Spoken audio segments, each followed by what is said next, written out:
sort of setting up stuff.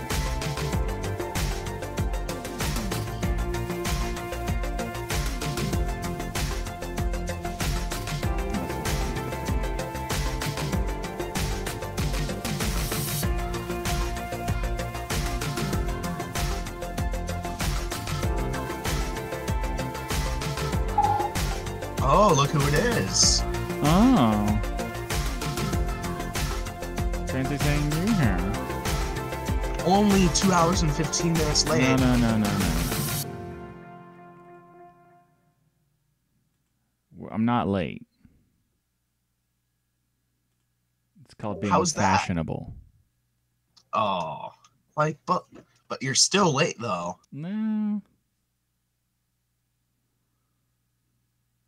Depends on your perspective.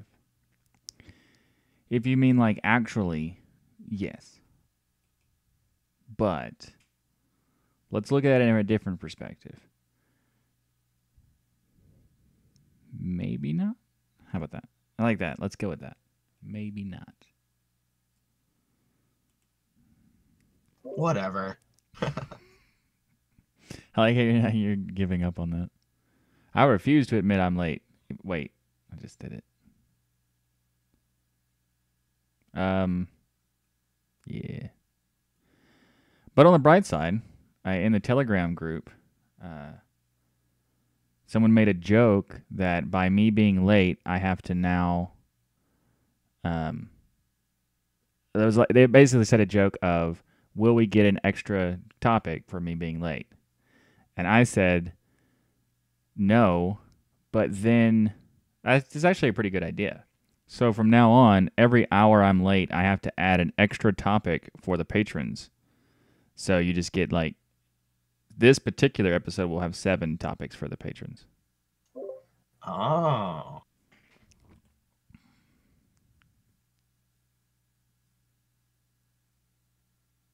JP said it's pretty bad that when a host misses his own show. But I didn't miss my show. I just missed the scheduled time. So it's totally okay. Totally okay. Welcome to the stream, Chip, Candy, Paul, Surge, Vega Man. Nice. Got to open up the chat to the proper position, though, because that I had not done yet.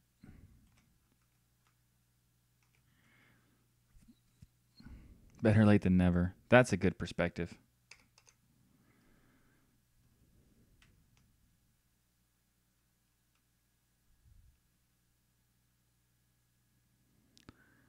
All right. Ski, welcome to the stream.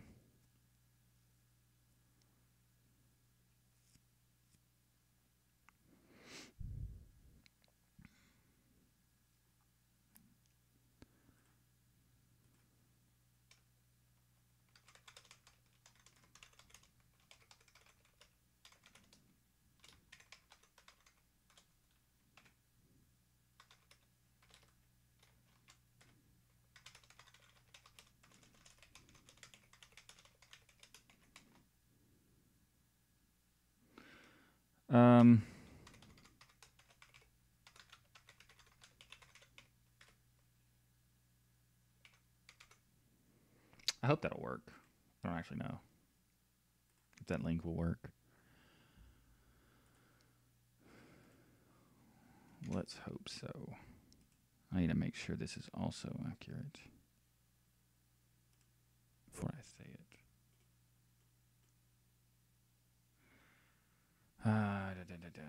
Ski, I don't see you making fun of me on my Rocket League games.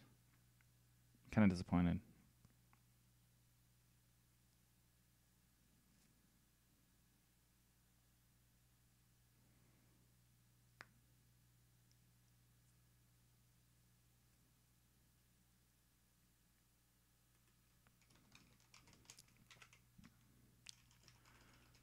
Will this work?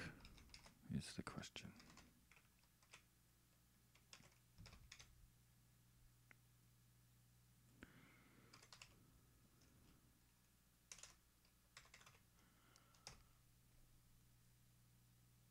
Yeah, it does. Sweet.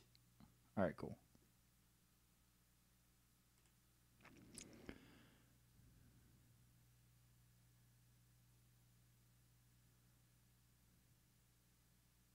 Had king crab and eyepiece at streamers last night.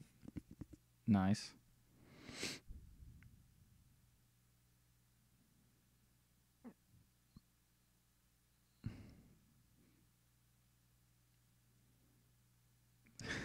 The latest Steam numbers.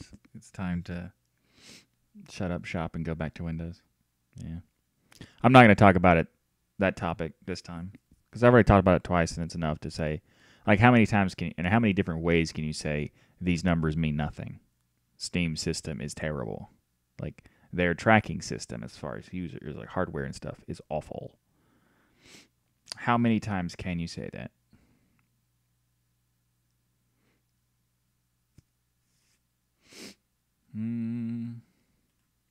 Nose is itching quite a bit. That's unfortunate.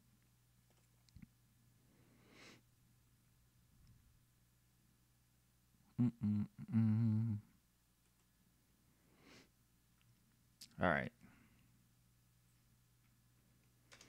Let's go ahead and get started. We actually got some Apple news on the show today. And while it is Apple news, it's also related to Linux as well.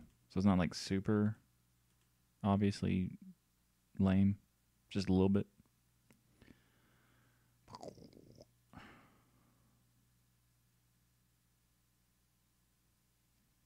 And also funny because they did something incredibly stupid, then they fixed it, and then did something else incredibly stupid. So I'm going to like kind of make fun of them for that. I'm not usually the type to make fun of things, but when it's ridiculous, it needs to be. Wait, I can't. No, are you kidding?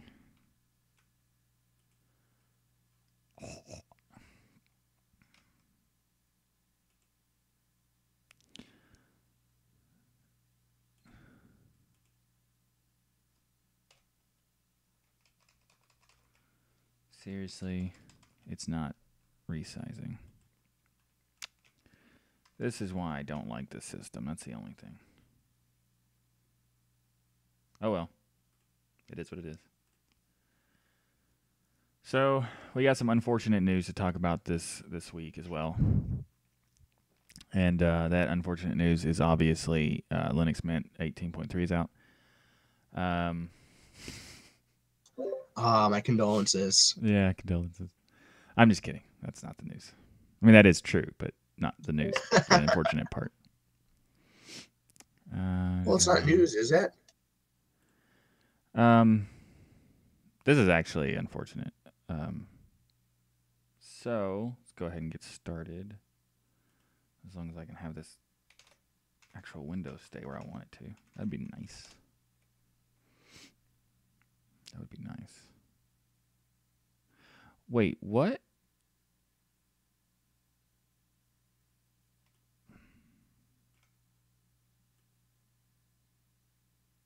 Uh-oh. How much space do I have?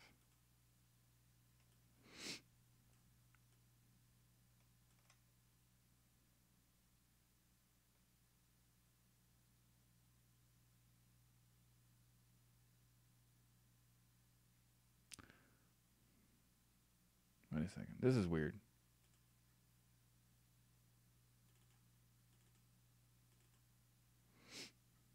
Is it currently doing? Yeah, it is.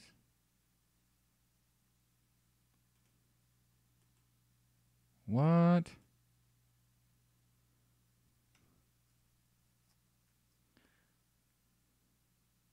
How did that happen?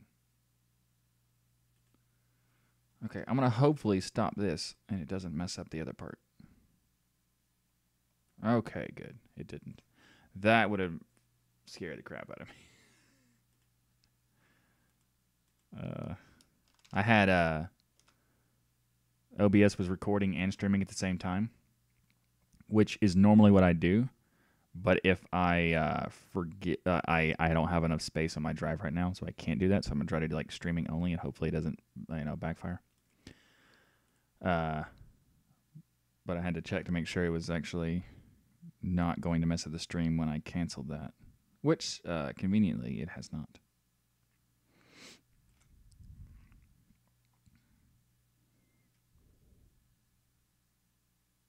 Hey Serge, I had a bunch of rice this week, by the way.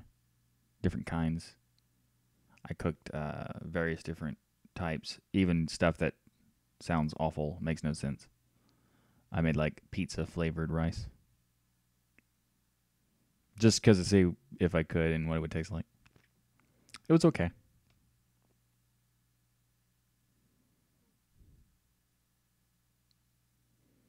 Wasn't great. I also had jambalaya rice. It was good too. That was good.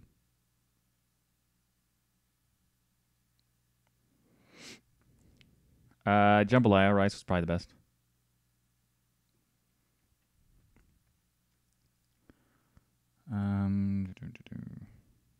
That can just stay there. Oh, that's unfortunate if I can't do this. Oh, I can't. Are you kidding? Man. I'm going to kill these and see if I can load them up again. And they'll let me do it. So I built some Electron apps in order to do the stream live with having like easy enough switching so that I can be consistent and stuff. And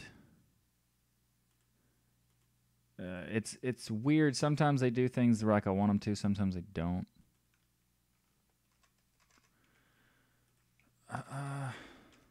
And they're not going to right now. I don't know.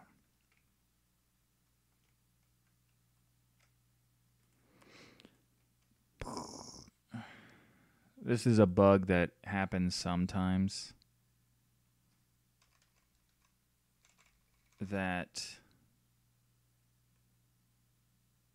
it doesn't let me zoom for some reason on some pages, on some of them.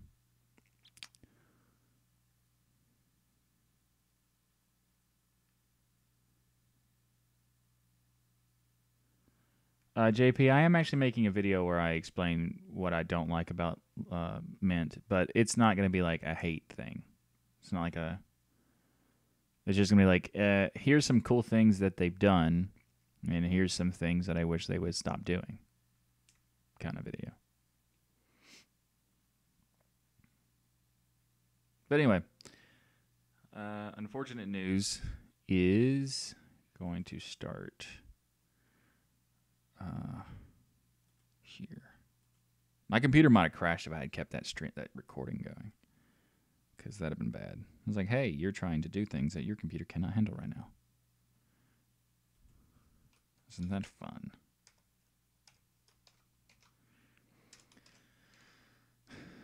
$59. All right.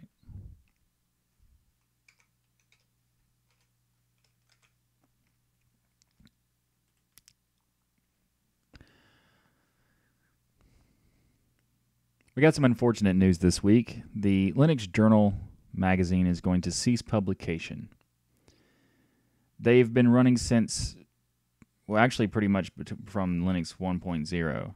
So for after 23 years, the Linux Journal has decided that they're going to stop producing issues. Their reasoning for it is basically they ran out of money to do it. They've been, for the past few years or so, most of the people who are participating in the Linux Journal have been doing it on a volunteer basis. So this has been kind of coming for a little while.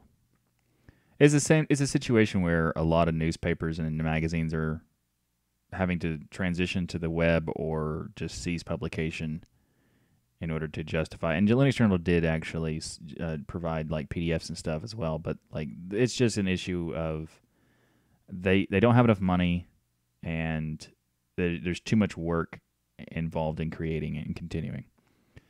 They also addressed the idea of like crowdfunding, like Kickstarter, and they said that they don't think it would be sustainable for a long period of time. So They wouldn't want to like just ask for money and then use it a little bit and then let it drop. Like that would be more.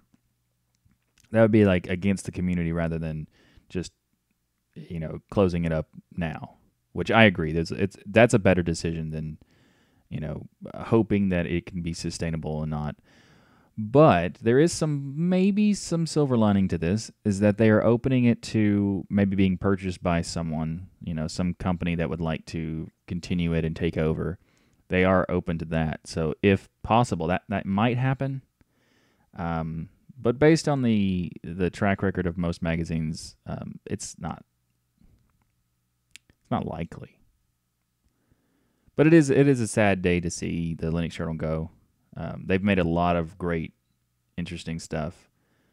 A lot of articles that it helped me when I started getting into Linux. It helped me like learn a lot of stuff. So I appreciate the work they've done over the years. But it is a sad day to see it go.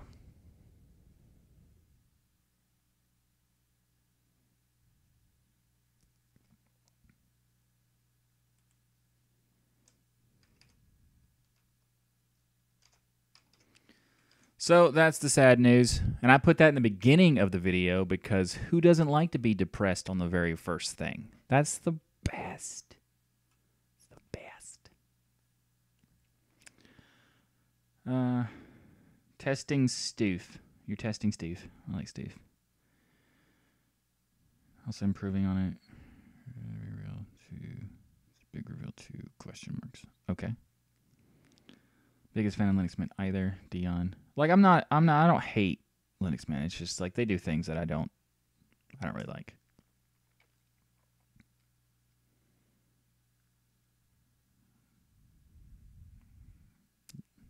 Yeah, the Linux Journal stuff is like just unfortunate. 23 years is a good run for a magazine, especially a magazine that's like. I'm going to add this. I'm just going to go ahead and add this. This part. Because why not? This is not a super doom and gloom.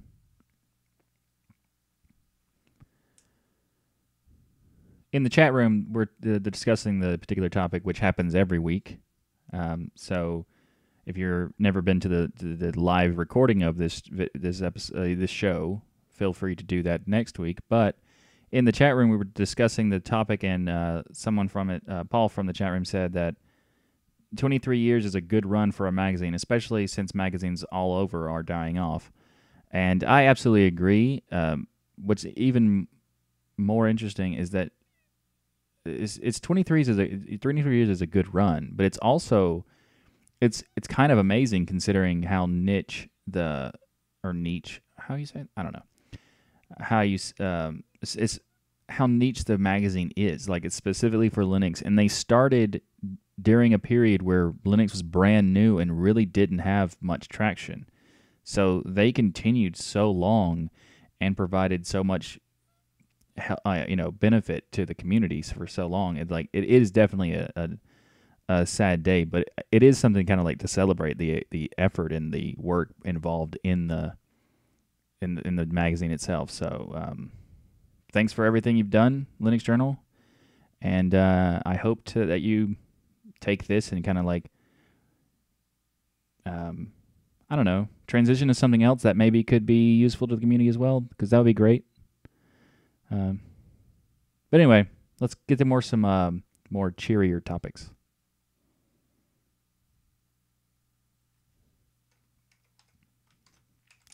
I'm gonna edit that in there somewhere because one, it advertises the live chat, and two, it also can paints a little bit of a not so depressing thing.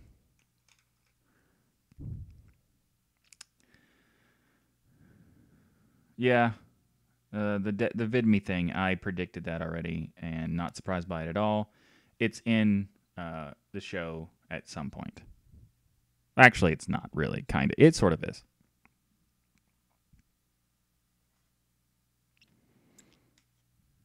It's one of the Patreon topics. But no, VidMe is not at all rip because they've been around for very little time. They had very little um, likelihood of ever accomplishing what they wanted to do. They had so much restrictions and limitations to creators that it was bound to happen. It was just going to happen. Like when people started bringing up VidMe, I made it a declaration like months ago. This will die. VidMe will die. Did not expect it to happen so soon, but it's not surprising at all.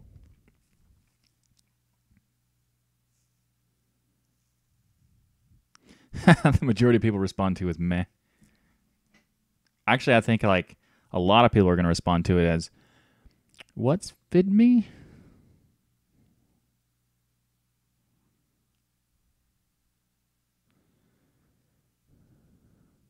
Farewell, Mint KDE.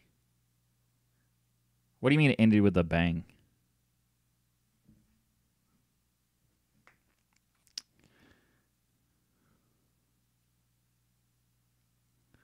Like I don't. What did they do different this time that like makes it a bang or whatever?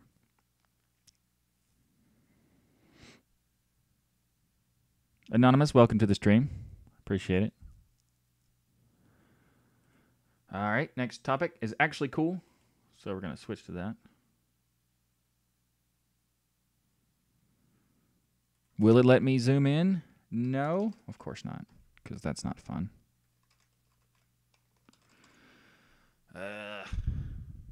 I apologize. Can't zoom in. I mean, I can zoom in on the with my compositor, but that's not going to work on the screen. So I'm going to have to rebuild these later. Oh, fun. Fun.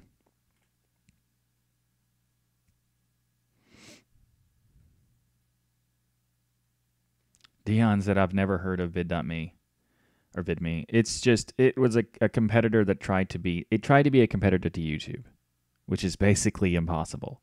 Like you need, it was also a startup competitor. It wasn't like a big company was going to challenge YouTube. It was just a startup. So, and they were like, we're going to be for the creator. Yet, in order to get all the benefits of the creator, like the creator side stuff, it didn't do anything. Like you had to meet like these ridiculous restrictions that were, like by default, you were limited to how much video you could put up, like the duration of the content, the size of the content, like the file size, all this other stuff, and you had to get like a certain amount of followers on vid.me in order to get that removed. It's like, but no one's here. Like, how am I going to do that if no one's here? You're just making it difficult.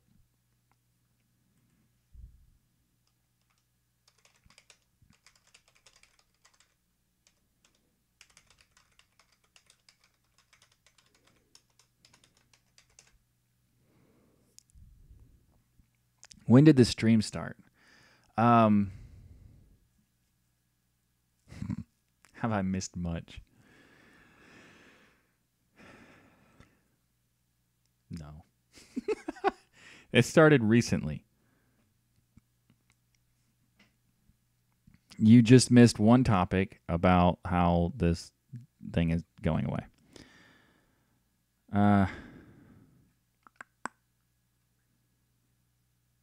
18.3 said to be one of the best by the majority I've seen. Yeah, but that doesn't mean anything. Like, what did they do? Like, what makes it the best? They haven't done anything for the Mint version in a very long time. I mean, the Mint KDE version has been like almost nothing. And I expect this one to also be pretty much nothing.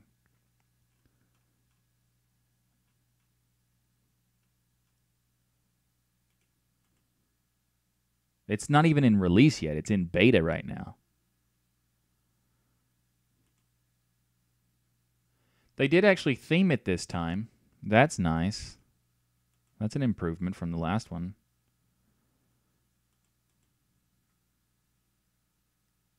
I don't know why they would do that, why they would bother.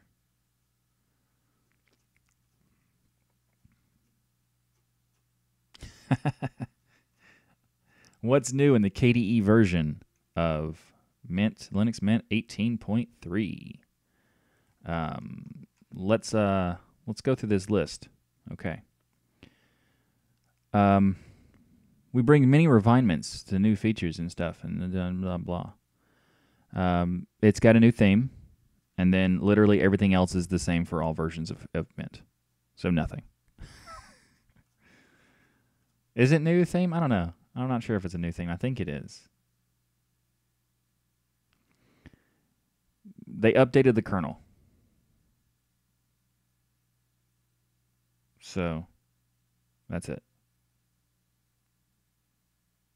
Which is not really surprising. And I wouldn't expect him to update much at all. Honestly, I wouldn't expect him to do anything. I'd be like, hey, we're going to kill this anyway, so why bother?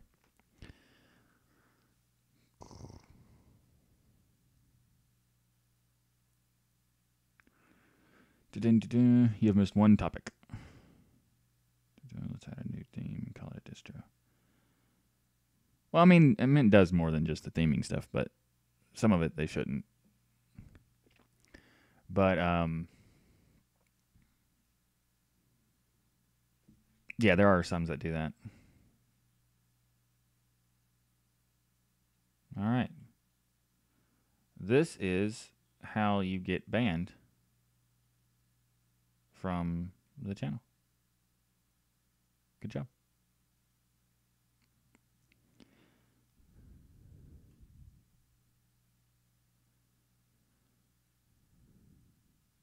Azure GTK. You mean Windows, Microsoft Azure? Meh.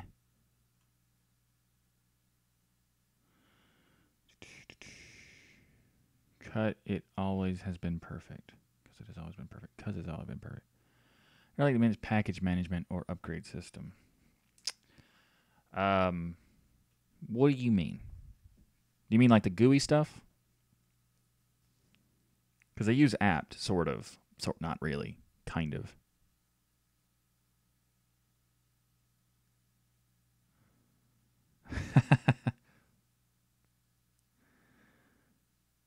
KDE Neon and Kubuntu aren't much different in that regard. It's just mainly Ubuntu, but no, actually, KDE Neon and Kubuntu are very different. Very different.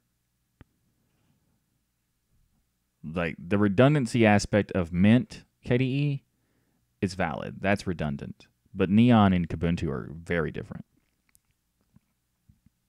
They have like completely different philosophies and they approach it very different. They're both Ubuntu based, but they are very different.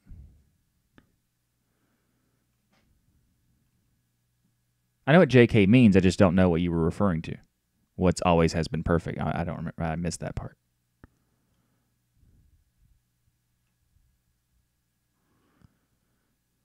They updated the kernel. What is it, 410? Yes, it is 410.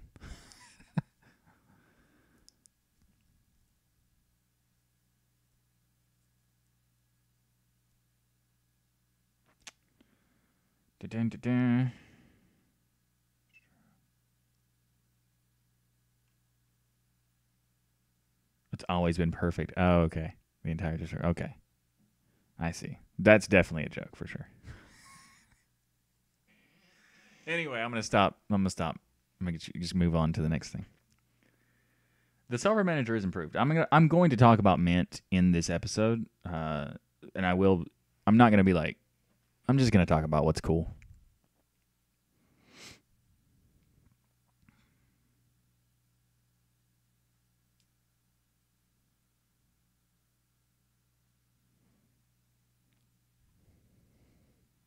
Yes, there is very different. Just because they're both based on Ubuntu doesn't mean there's not differences. There absolutely are differences, and there are huge differences. They are both Ubuntu and they are both KDE Plasma based. However, the way they approach that Plasma base is very different. So they are quite different. I'm going to make a video explaining the differences as well. At some point, eventually. Who knows? All right, let's move on. Let's move on. I'm gonna stop the whole sidetracking myself all the time. Eventually, probably not this time though, but eventually.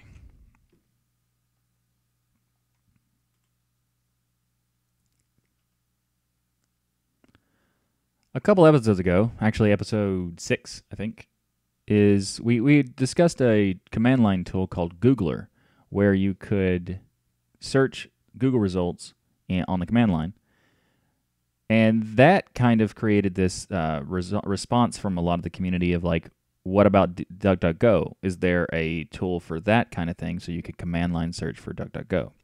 And turns out, no, there wasn't, but there is now. DDGR provides the same functionality that Googler did. In fact, is even made by the same person who made Googler. So you can do DDGR and search results for anything you want on the command line for DuckDuckGo. What makes this really cool is that the reason I really wanted DDGR is because the Bang system in DuckDuckGo. If you've never used DuckDuckGo and you're not really sure about the benefits of using DuckDuckGo, is that there's the Bang system, and that Bang in programming just refers to the exclamation point. So exclamation point, something after that is Bang that. So you would have like Bang W would be searching Wikipedia, but also Bang G would search Google. So you could use DDGR to even accomplish the same features that Googler does, all in one.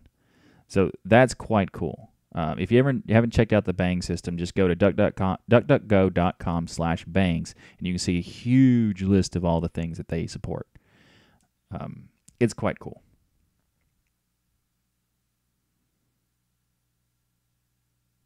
All right, that one's done. I almost made a joke about how that's how you pronounce the name of System 76's thing.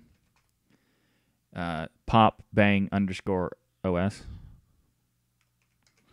But I didn't, because I didn't.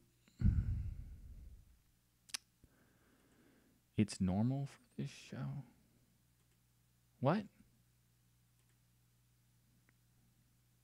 Oh, wow. Rude.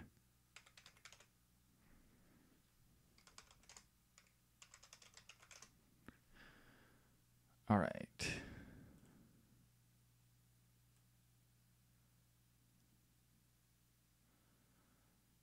I should figure out a way to do that, but not right now.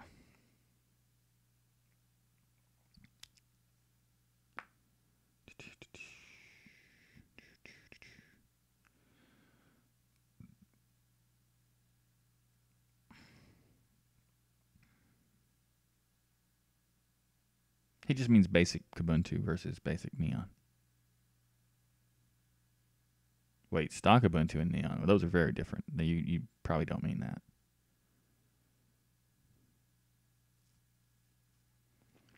And yet it's not based on Kubuntu. But it still makes, they're very different still. In fact, that makes it even more different. And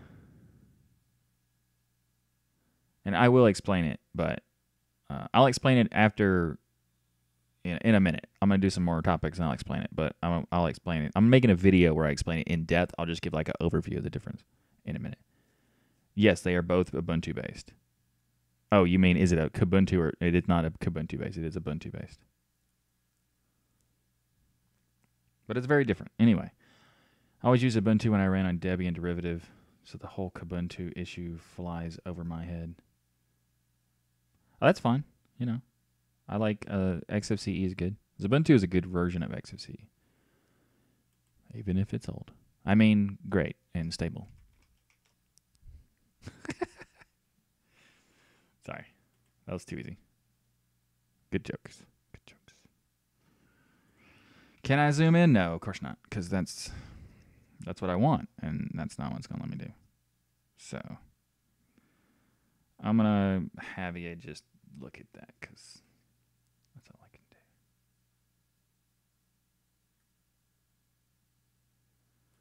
do. All right.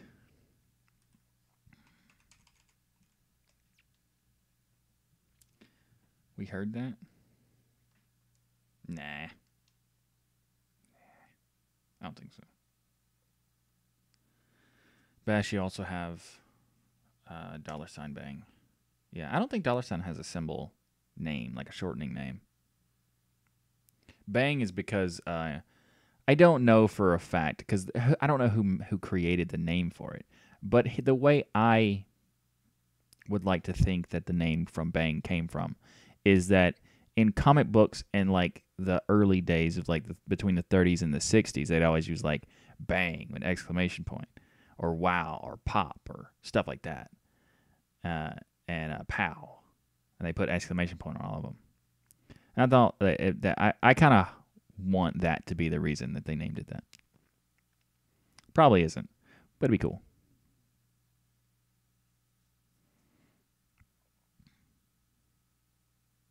Would you recommend Solus? I don't know how to say your first name, but the last name Singh.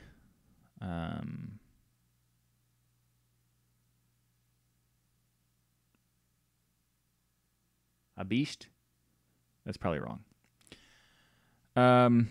Yes, I would recommend Solus too, depending on your situation, like what programs you need, whether you want to customize a lot of stuff or you just want something that's out of the box, good to go.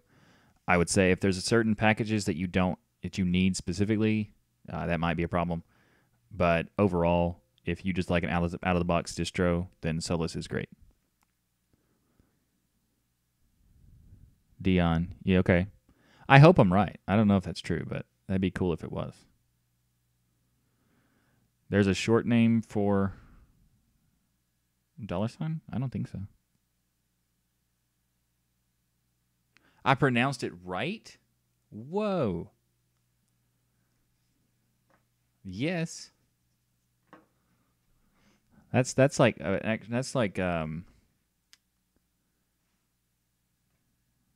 10 points to live streaming.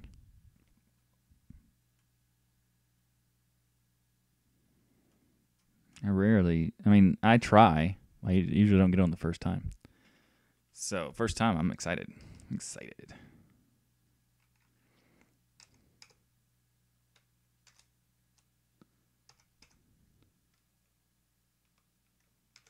My reaction? No, I've pronounced people's name multiple times on the first time. It's just not very common. It happens more than once. Just not common.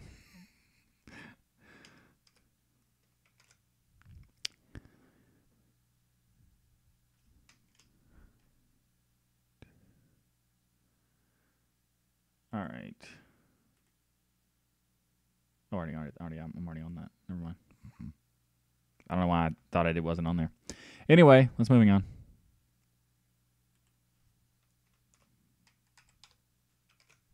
Should probably get to the topic that I've been listing there for a couple minutes.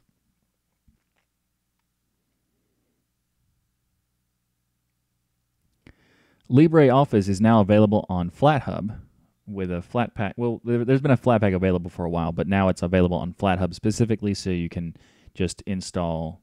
You can just set up the FlatHub remote and then install LibreOffice directly from FlatHub. So that's very cool. The version of LibreOffice in FlatHub is 5.4.2, so pretty new. I don't think it's the latest version, but it might be. I don't remember what is the latest version of LibreOffice. If you would like to correct me, please leave a comment in the live chat or in the comments below this video. So, what's cool about this is that FlatHub allows basically provides a central location for Flatpaks. One of the things that people don't like about Snaps is that it has a central location. One of the reasons that Snaps is good is that it has a central location, and it's now really good that FlatHub is providing a central location. They've been doing this for a while, but they've gotten a lot of traction and momentum. So adding LibreOffice is definitely a big plus for them. FlatHub is not default in most distros, but it is default in some, so you might want to check to see if you have it or not. Probably don't. So go to the FlatHub, flathub.org website to learn how to install that. Also, LibreOffice 6.0 beta is available for download. It's not a Flatpak, but it is available. So if you're interested in trying out the beta, which is coming out in January 2018. So the full version of 6.0 is coming out in January 2018. But you can try the beta out right now.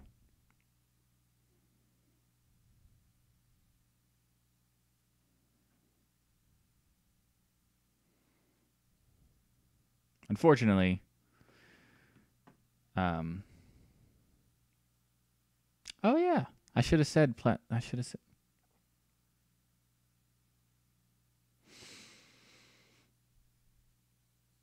I'll just mention it in the next one. I'm gonna be done with that one. I'll just mention it in the next one because I forgot.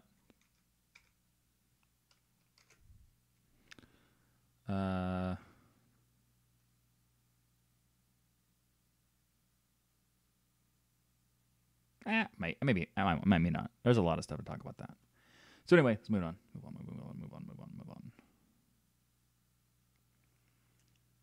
New LibreOffice, not really, kinda. LibreOffice gets a new release a lot, like every few weeks or so. So there's quite a bit, but 6.0 is coming out with a lot of cool stuff. New UI, bunch of bug fixes and performance improvements, and all kinds of stuff. I wouldn't have even tried to pronounce that. I like to try just to see if I can get even remotely close.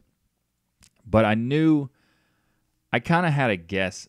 I kind of had a little bit of a cheat in the sense because I knew his origin of, not really, I don't know your origin, but I know the origin roughly of Sing. So I kind of sort of guessed based on what I thought that was from. So.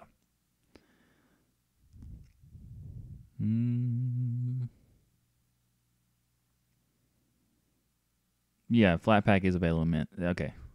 That's what I was going to think about. Just install Linux Mint for the first time. NodNam 2. That's great. If you've just installed Linux for the first time through Linux Mint, that's cool. Welcome to the community. If you have any questions, feel free to post it in the chat. I may or may not pay attention, but someone else might. So that would be cool because I got to do the show. But I'll try. Anyway, I'll try. Can Ubuntu move away from the Debian packages? Very unlikely. No. Ever. Very unlikely to ever remove. 5.3, 5.4.3. Yeah, I didn't think so. At least I said it. I don't think it was. So that's good enough. But thank you for the information, Serge.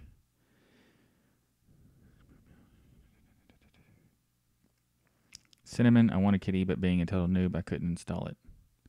The NodNam, there's a KDE version that is not available yet because the beta version is not released. However, it's not worth using because it's not done. It's not worth it because it's not done, and they're going to kill it. That's the last version they're going to make for it anyway. So, as Farron pointed out, but Kubuntu and KDE Neon are available that do the same thing. But if it's your first version of ever using Linux, I should just ask that. Is Linux Mint, this install, is this your first experience with Linux? Before I give any recommendations, because that's not a good idea. To just give recommendations and not having context. Also, KDE Neon is not a distribution. Apparently, it isn't. That's true, but not important. It's a CI system with installers. Well, the fact that they give you an ISO, that kind of makes it sort of a distro. That's sort of their fault. But it sort of doesn't, though. Like, you could take a stock Ubuntu system and just enable the PDA. That's being pedantic. And I respect the pedanticness because I do that too. But it's hard to define the difference because their definition of why it's not a distro is very, let's say, not well done. It doesn't really, it's basically just a technical thing of to me it seems like they're saying it's not a distro because it gives them a way of saying an out of they don't have to worry about providing distro support and stuff or something like that. I'm not sure. But yeah, Anyway, NodNam2, it says it is his first Linux install. Fantastic. Welcome to the community and all that stuff, the Linux community and the TouchDigital community. But the decision of Linux Mint on by first is understandable, no problem. If you're looking at KDE Plasma as something you're interested in, I would suggest not looking at KDE Neon really, just sticking with Kubuntu, because Neon kind of expects you to already know some things about Linux. So I would say that the whole not a distro thing actually applies to the aspect if you're not experienced. So I would say it's not super difficult to learn. It's just not geared to people who are just getting into Linux. So Kubuntu would definitely be the better option in that case. It's also easy to install. I agree, Dion. That's true.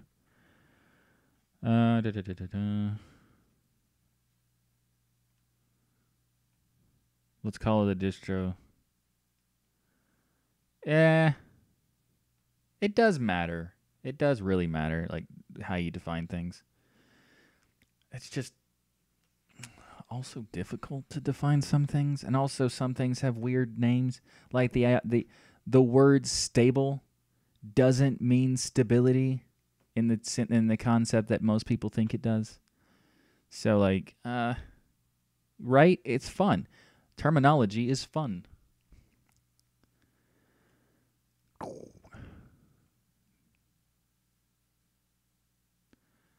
Yeah, Farron, I don't think Chip knew. He didn't consider how new they were. Welcome to the stream, Stan, or as I like to call you, Stencils. I don't know. I do like that. I don't know why.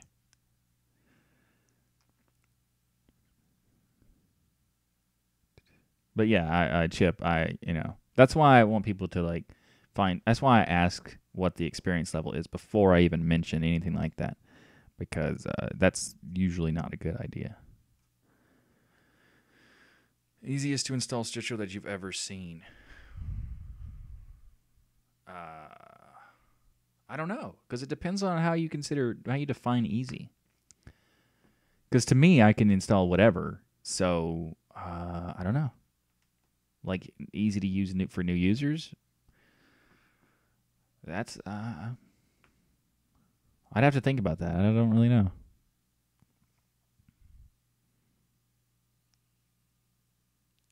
No, Stanislas, yeah.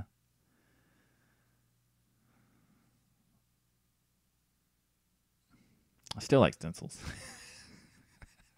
I'm sorry, I like it, but I'll stick to Stan.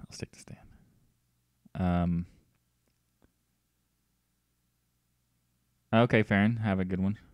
See ya. Thanks for coming to the stream. La, la, la, la, la. From a new user standpoint, Deepin and Elementary are simple and straightforward. I think Deepin has a lot of broken concepts and stuff with it. We're going to talk about Deepin today, but I think they have some cool things that they do, and also a little bit of stuff that are weird. Elementary OS is like a weird situation because yes, it is an easy installer, but they also deal with this whole, making it complicated to get it. I don't want the first thing people reference to of expecting they have to pay for it before they even try it. I don't like that. They don't have to pay for it, but they don't make that obvious. So, I would say that the ease of the installer is defeated by making it harder to get it. So, how come I've never heard of Farron? Farron OS is pretty new. And Farron, who is in here, he's the creator of it. But it's pretty new. I think he's been doing it for less than a year, I'm pretty sure. Maybe a year. I could be wrong about that. I don't remember when I first found it. It is a fork of a fork of a fork. That is true. Wait.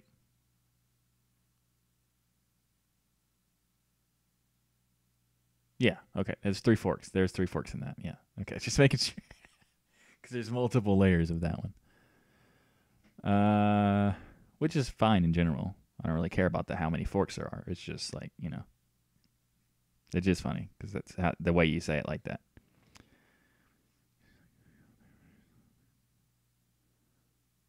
Yeah, GitHub. You always issues on GitHub for what? Pop OS for new users. I don't. I don't really think so. I don't think GNOME is a very good thing for new users. I mean, I'm sorry, I pronounced it wrong. GNOME Gnome. I don't think GNOME Gnome is a very good thing for brand new people. It depends on your perspective whether you want something that doesn't look like what you're used to or what you want as familiarity. So I'd say like Pop OS looks good. I don't think GNOME Gnome helps with the transition though. Oh.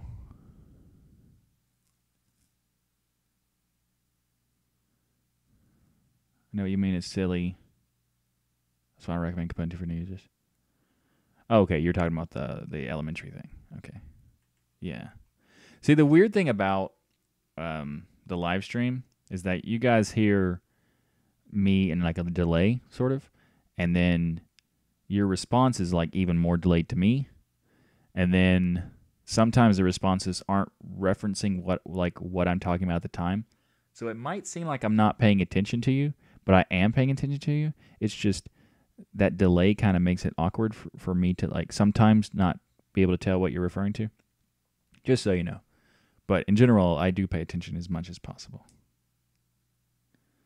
Open the issues on GitHub for deepen. Oh, okay. Yeah.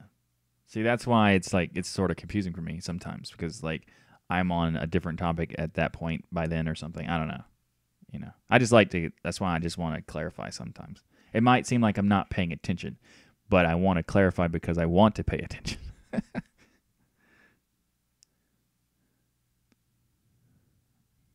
I do use both pronunciations now. I enjoy it now because it bothers people. Because I'll put it in the show now, and it's funny. I had people like comment and say that I said it wrong, and then that I said it right within like the same sentence, and it bothered them.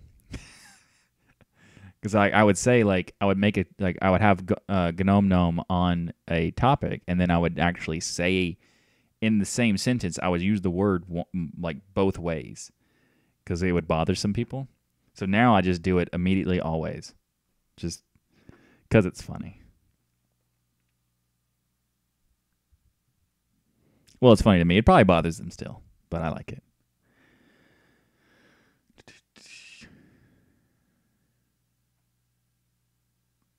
What you recommend I do now?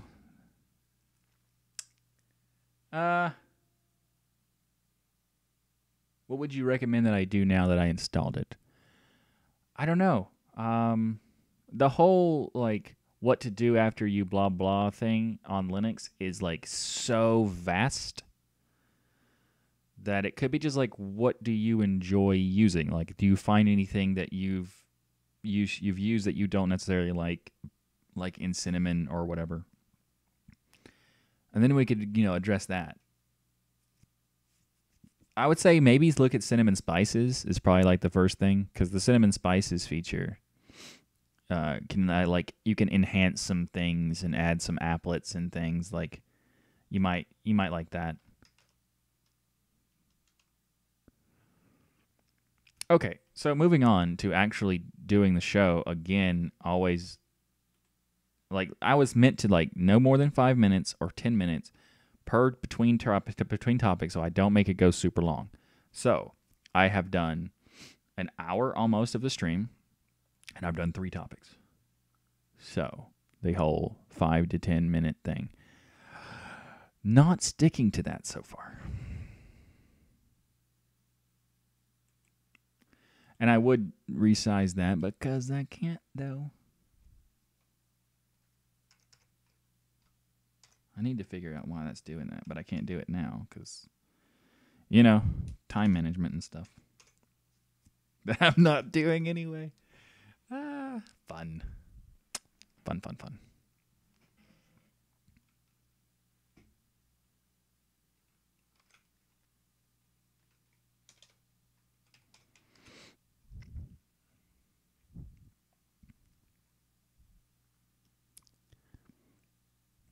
Flatpak 0.10.1 was released this week, and with it comes some interesting support, such as now working on stateless systems, which allows you to have, like, if you're not sure what a stateless or a stateful system is, basically what happens is if you can have a server, for example, or any kind of computer really, but it's mostly used on servers, where a stateful server keeps the state between the connections. So you can activate a process, it will continue to be on that process waiting for you to respond to it. Whereas a stateless computer will, once it is done, you activate a request for an input. Once it is completed, it will turn that off and go back to the previous state it was in. So it really has no state, because whatever you activate, once that is completed, the state is done. Whereas a stateful is that it remembers the connection and the requests and stuff that while you're doing them. So if, like, for example, if you do an open request to a process, it will wait until it receives a close request before it ends that. Whereas a stateless will just, as soon as it's done, it's done. Anyway, so it's cool that you can now use Flatpak on stateless, because that's allowing you to run maybe some Flatpak stuff in the server space. But what's interesting is that Flatpak has always been about only desktop-based support. So it's kind of interesting that they're even doing this at all. So anyway, I'll need to look in that later to see what all this is going to imply. But also, in this release, they've added native GTK theme support. And they've already kind of had a little bit of theming for the Flatpaks, but this is going to be more of a, it's going to now automatically install GTK themes for the Flatpaks that match whatever your current active theme is, so that when it launches the Flatpak, it's going to use that particular theme. I don't know how it's going to work if you have multiple themes that you switch back and forth between. Like, let's say, for example, you install a custom theme, you're using it, you install a Flatpak, then it installs the theme for that. Then you switch your theme, and then does the Flatpak install the new theme or not, or keep the old one? I'm not sure. I'll need to check that one out too. But it's possible that it might, because it is automatically installing the themes, but it might also install multiple themes. That's an interesting aspect. Anyway, one of the things I want to talk about, though, is that it just seems to be working with GTK themes only and not Qt-based stuff. So hopefully they'll add that in a future release. But this is a pretty cool improvement, because when you install a Flatpak, sometimes, like especially previously, they would look like they were in like Windows 95 era, and it's definitely good to see them improve the UI aspects to it.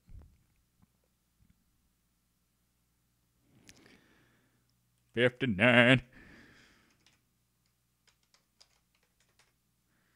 I gotta not talk about stuff so much, because I don't want the shows to be like an hour long. So I need to like cut some stuff out sometimes. All right, what did I miss? Which universal package do you prefer? Totally snaps. By far. Learn how to install VirtualBox and how to create a virtual machine. Put a KDE distro in your VM. That's good to kind of like test things out, for sure.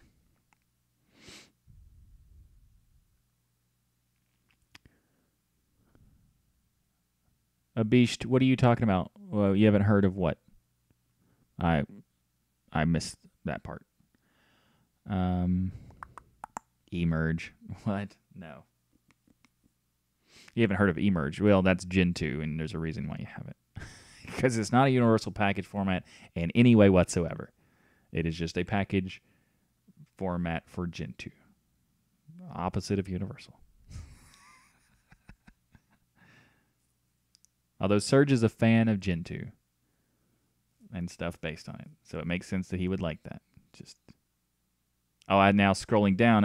He says he was joking. Okay, never mind. It's totally not universal. That's part true, though.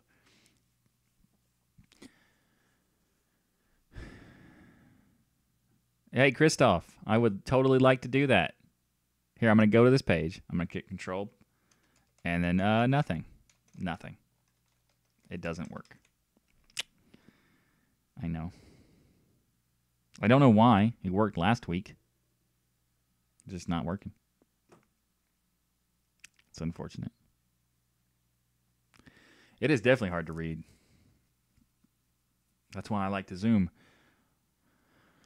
But in this case, I don't have a choice, unfortunately. I discovered app images. Otherwise, I would have worked with Flatpak and Snap. So here's the thing, Abisht. If you're making stuff, look into, like, app images are fantastic. App images are great for the current state of Linux. They provide a lot of benefits. They support theming by default automatically. You don't have to worry about having to install themes for each one of them and stuff. They just support it. But they do so with like a little compromise and stuff. So app images are fantastic for now, but future-wise, they don't have as much potential as the other ones. So in the future, I think snaps have way more potential than anything else. And Flatpaks are in this weird hybrid where right now they're not as good as app images, and I think in the future snaps will be better anyway. So I don't know. I hope I'm wrong. I hope they improve some of their stuff, you know. I don't want to be all, you know, anti-snaps or anything, because I'm not really. Wait, anti-Flatpaks, because I'm not I'm not anti-Flatpaks. I just prefer snaps. My nose itches so much. I don't know if you could tell that I'm scratching my nose all the time, but I am. All right. Moving on. Eventually. That's what we're doing. We're moving on. I promise I will get to some topics finally. Cannot guarantee that. But, and then my dogs bark. Fantastic. All right.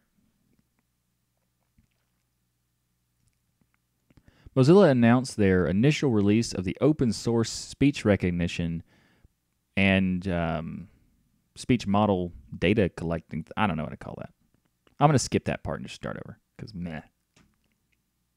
Because it came out all weird.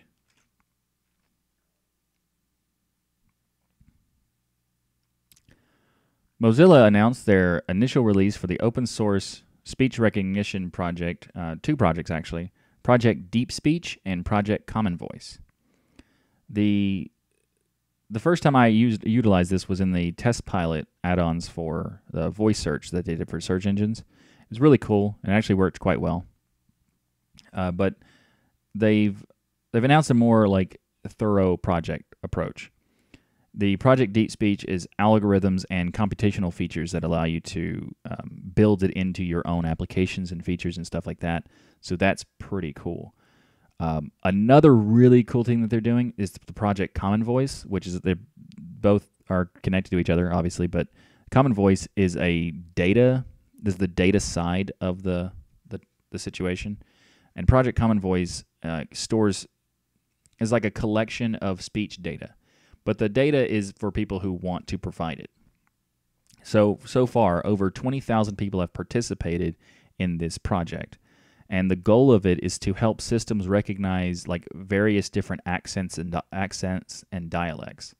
Because then one of the most common issues for all these speech recognition and voice detection things, there's always like someone has an accent that's hard for the computer to understand. In this way, people with those accents can submit, various different phrases and things like that, so that it can help them.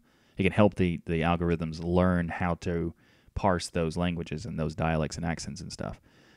That's actually quite awesome. So I'm very happy to see this news.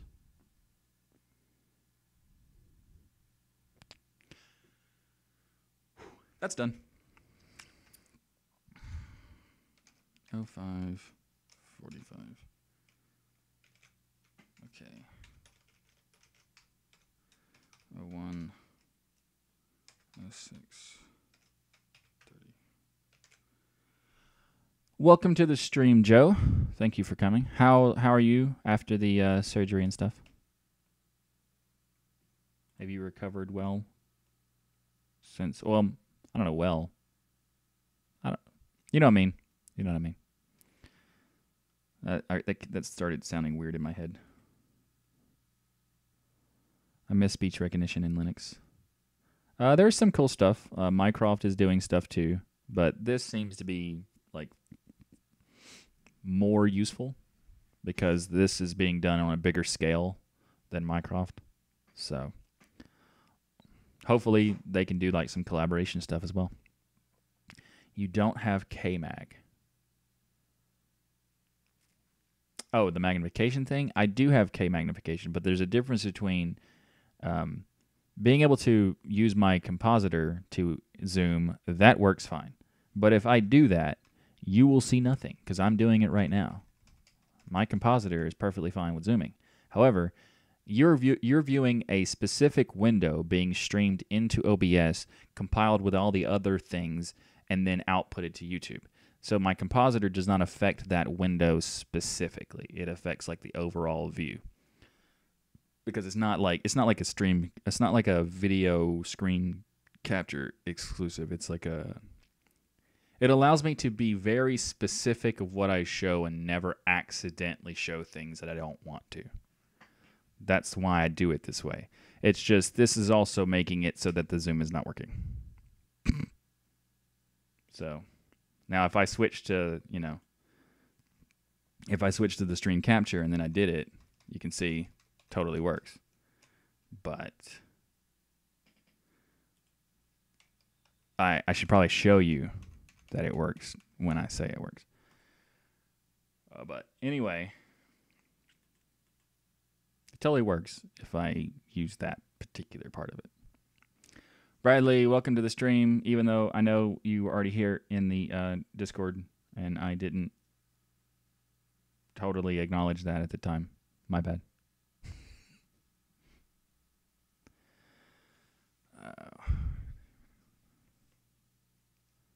Do you panic all the time? Nice. Don't talk about noses. I will try to keep that. I will try to not mention my itchingness at all from now on. If there's ever speech output, I want to use plenty of insults. There will be, and I'm pretty sure you could probably do that. You could, if they utilize a collaboration between Mycroft and this, then Mycroft could definitely do it, and it would be kind of like Popey's voice sort of doing that. So that's fun. I know he's super excited about the possibility of people using his voice to. Anyway. All right, let's go ahead and close this and this and this and this and this. Now open.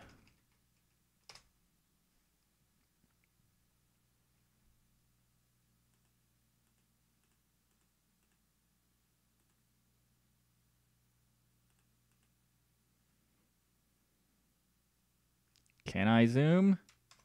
No. Why can I not zoom? What is going on? Because I didn't update this app. So it should let me since last week. Ugh. I'll just have to fix it later. I'll fix it by next week. Okay, I'll try to fix it by next week. I cannot promise that, actually. I'll be soldier in Cyprus next week, and I cannot bring my computer. A soldier in Cyprus. Oh, okay. That is unfortunate. Not having your computer is like for me, well, that would sound torture. Best of luck to you, though, in all of the aspects of whatever you're doing. Although, does that mean you can't watch the show next week? Because that would be disappointing. Don't I know how that sounded? That sounded super selfish on my part, but that's not what I meant it like. Okay, that is not what I meant it like. I have a bit of a road ahead. I'm doing well. I'll have to be on a live show tonight. That would be great. That would be great. I because I'm late, I'm not sure if I'm going to make it, but I'm going to try.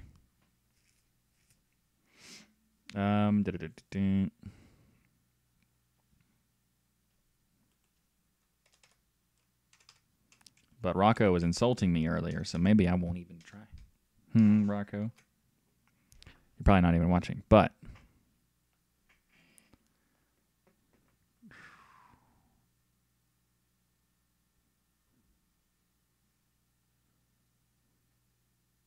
oh, okay. Well, Anonymous, if you have the chance to watch it after the fact, the recording thing will be there. So, I guess that's somewhat of a thing. It's a good thing that I have recording. I don't know how long you're going to be there.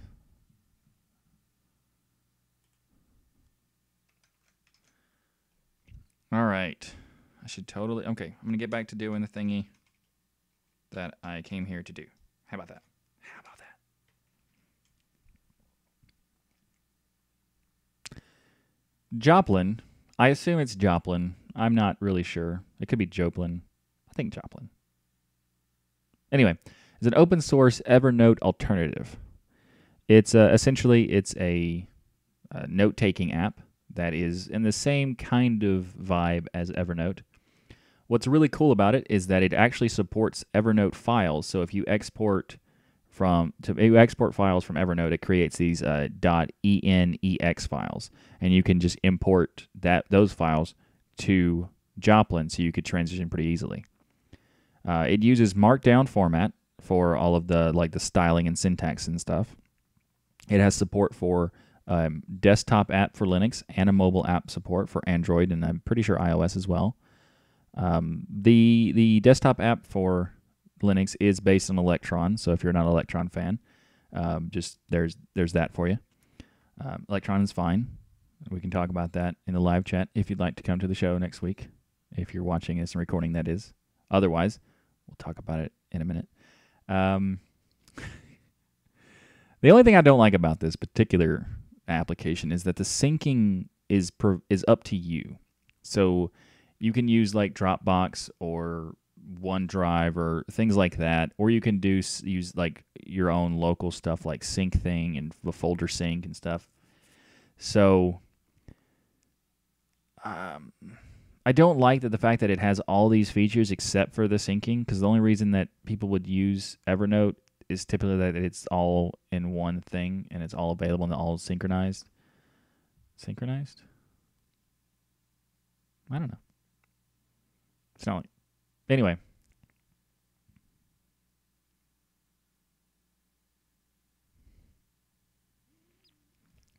So the only thing I don't like about it is that it doesn't have syncing built in.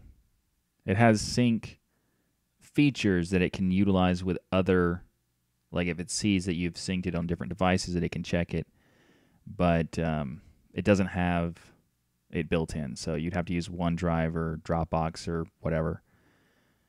I would say probably like SyncThing and Folder Sync or Syncani and things like that would be useful for people who are not wanting to use one of those services, like I would not.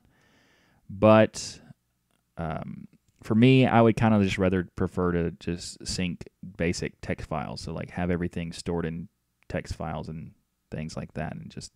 But that's probably not for everybody. So if you're interested in Joplin, then you can check out the show notes where there's going to be a link to the Joplin application. So check it out.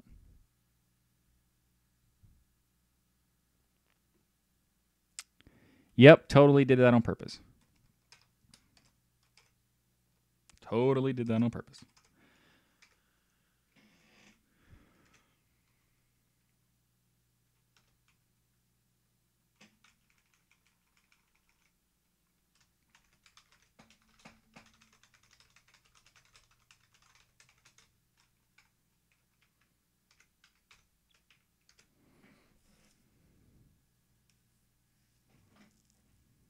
And Surge, yes, I did actually think of that.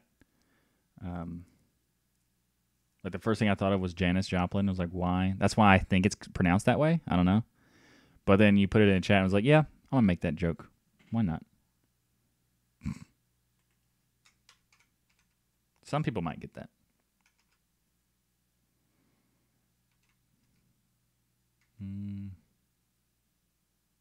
That is definitely not accurate. That is accurate. Okay. Pretty sure that's not. Yeah, that's not accurate. The colors of that is weird.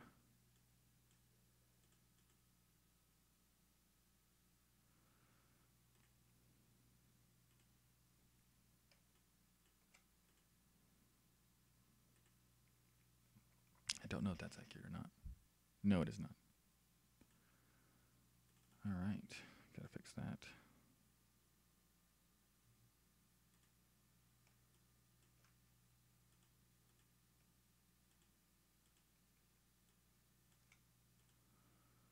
All right, that's fixed, I think.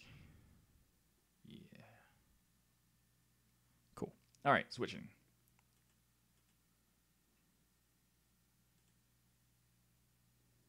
Finally, we're going to talk about that.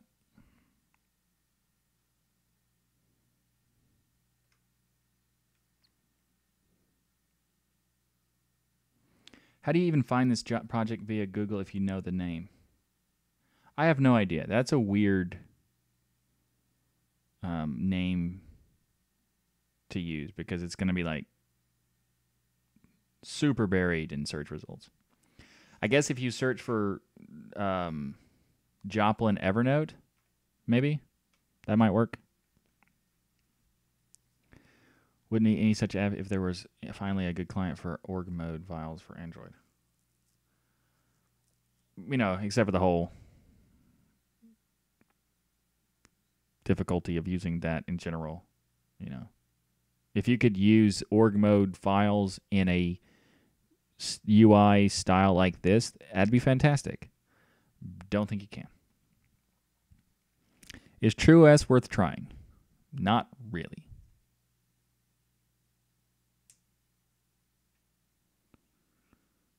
I mean, it's not. It's BSD, well, free BSD. So it has a lot of missing aspects. Like a lot of applications don't work because it's not Linux based. So, you know, there are times where people would like argue about, you know, there's certain things not on Linux. There are a lot more things not on FreeBSD. There are some things, and TrueOS is probably the best desktop for BSD of any BSDs, but it's still quite limited.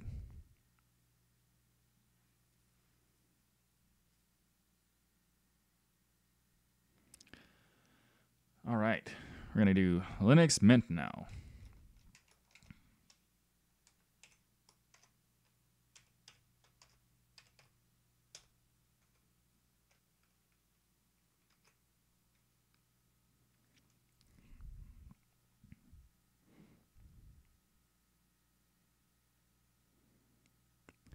Linux Mint 18.3 Sylvia was released this week. It comes with Cinnamon 3.6 and Mate 1.18. It also comes with an updated kernel for Linux 4.10 kernel, which is the updated version from Ubuntu 16.04.3 LTS. There's a few things that are pretty cool with this new release, such as the update to the software manager. They added Flatpak support, so that's nice. They've basically completely revamped their backup tool, and they've separated it so that the backup tool now only uses files from the home folder to eliminate the root permissions aspect. So it's going to store, like, just save files like your documents and notes and stuff like that. They also added a feature that's pretty interesting where you have, it keeps a list of installed applications, so you can save those and then reinstall them later for like a new distro install, stuff like that. That's kind of a cool idea. But the other thing is they're adding they made this new one called Time Shift, which is basically a system snapshot, which is just pretty much backups of the systems, like your root system and your user bin and stuff like that, user log, var log. I mean, things like that. So they separated it so that the backup tool no longer does both of those. They now have that, and Time Shift does the system stuff.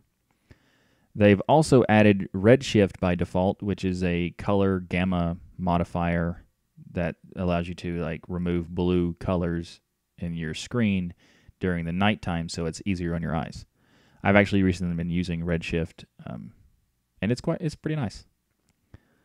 So, also with Cinnamon 3.6, they've added support for GNOME online accounts, and they've revamped the utility that is used for Cinnamon spices. They've also switched to libinput for the touchpad driver and made some interesting updates to the login manager so that you can customize a lot more stuff. The next thing is that this version is supported for 32-bit and 64-bit, but the 32-bit version only boots on BIOS systems, not UEFI. So you need to make sure that you have a version, your hardware can support that.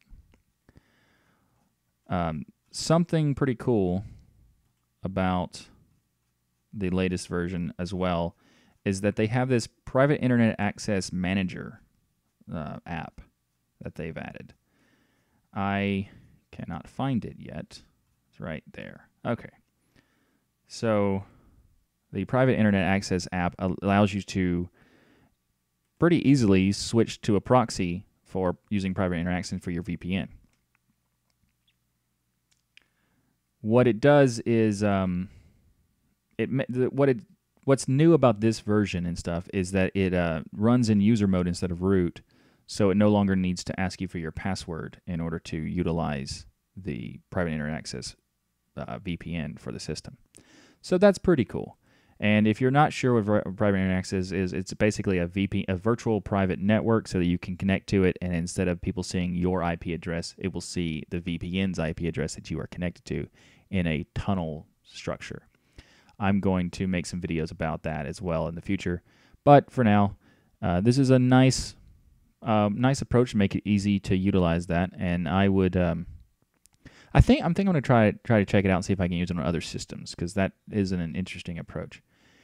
If you are interested in checking out private internet access, you could totally use the URL that lets them know that you heard about it through the Tux Digital channel and This Week in Linux show by going to tuxdigital.com/PIA or tuxdigital.com/VPN.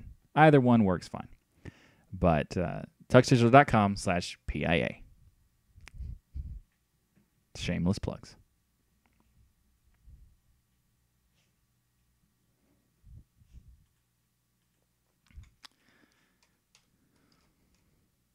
I am perfectly fine with pointing out that I make... Right? Sad part is you have to have OneDrive for the cross-device syncing to work. I don't think it requires OneDrive specifically. It does require some kind of service, though. Yeah. It should not be impossible to make an encryption plugin for Joplin. I don't know if it is or not. Intent encryption is in the works. No, that's PITA, Bradley. PITA. And that just goes to like my favorite type of bread. Not really. I don't think that even exists. I don't think I made that.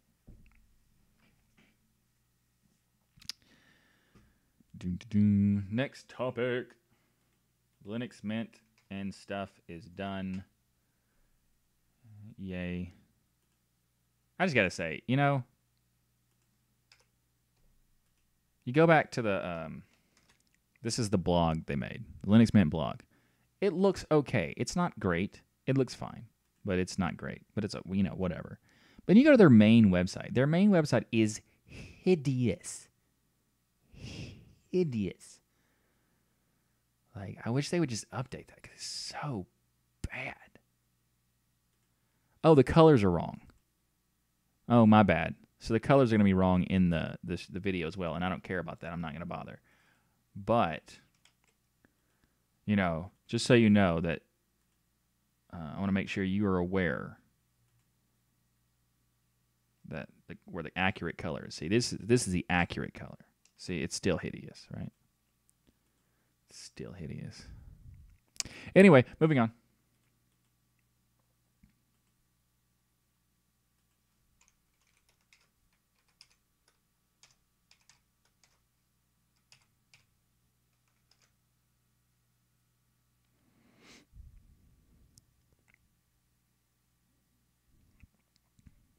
Deepin Linux 15.5 was released this week with full what?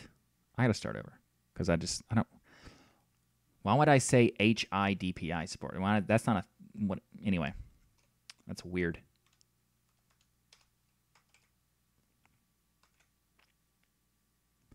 Deepin 15.5 was released this week, or Deepin Linux 15.5. It has full high DPI support, and they also added Flatpak support. So as I said, that some distros don't have Flatpak by default. This seems to do that now, as well as Linux Mint.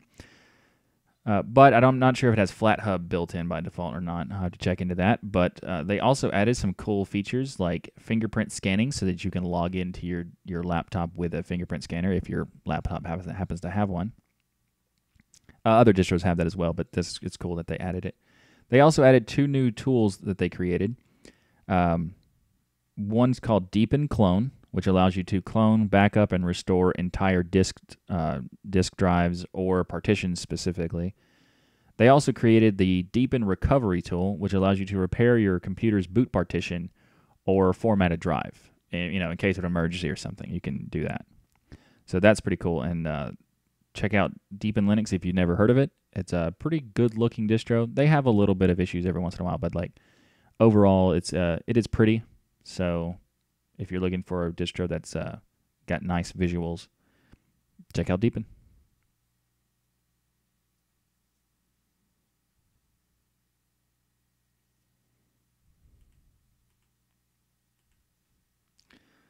Oh, 128.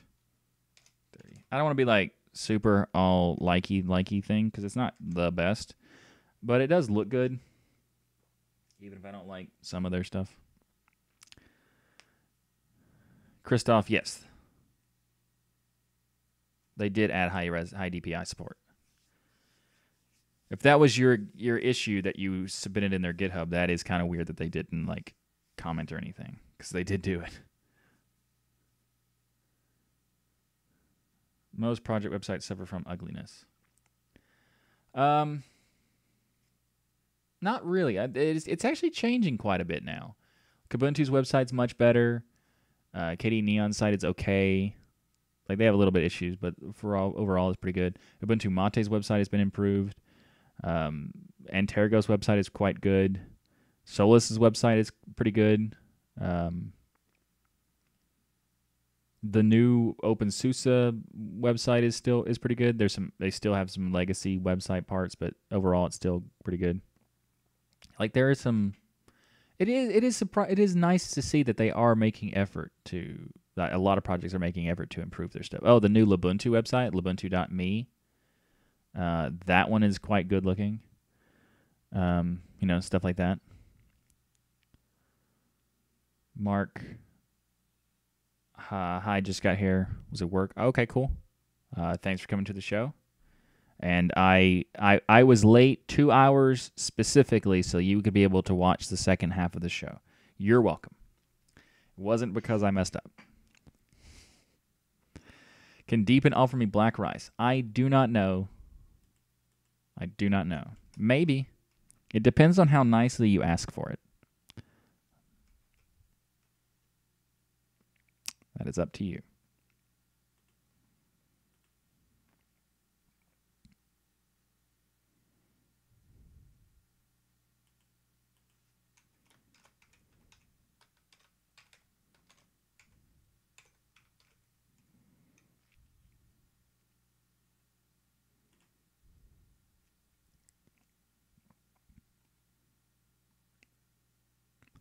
Laka 2.1 was released this week.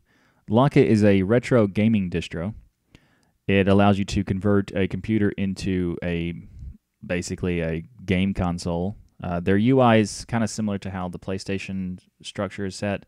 So if you are familiar with that interface, it feels pretty similar.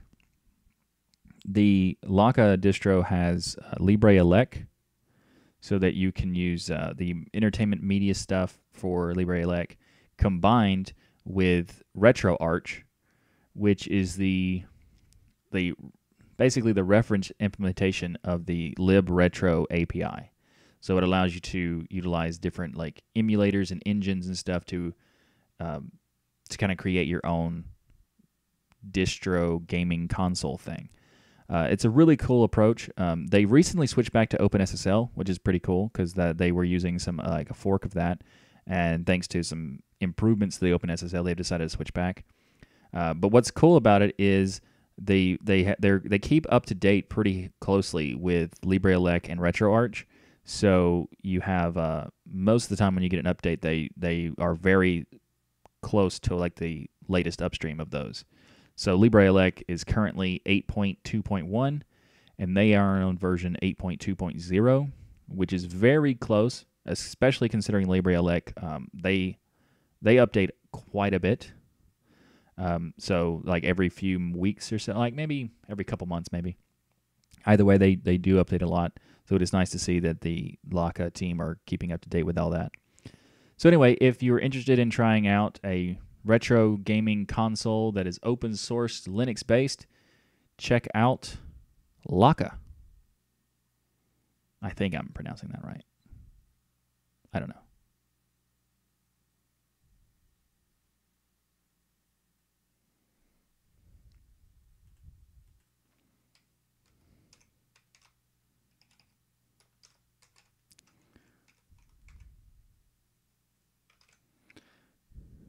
Nod Nam, I agree. It is pretty cool. I actually haven't tried it. It looks pretty cool. This next distro is the last distro on the news docket. And I added it solely for the name of the distro because it made me laugh.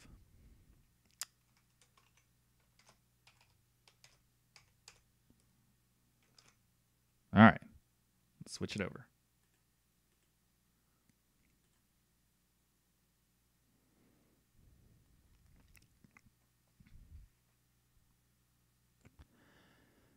Version 17.12 of Swag Arch was released this week. Swag Arch is an Arch-based distro using XFCE and Calamari installer. It actually looks pretty decent as far as like the way they have the theming set up. Overall, they have a lot of swag with this distro. Just to be clear, I haven't really tested this distro. I just found out about it yesterday or the day before, and I thought this had to be added just because the name is fun. So Swag Arch. Anyway, if you're interested in an XFCE based distro based on Arch, then just the name alone is worth, you should check it out just because it's got a lot of swag.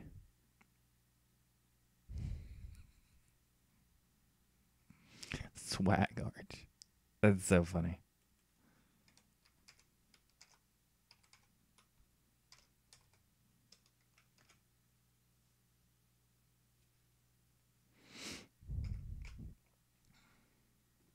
My ears just popped a little bit for no reason. I don't know why I'm telling you that. But hey.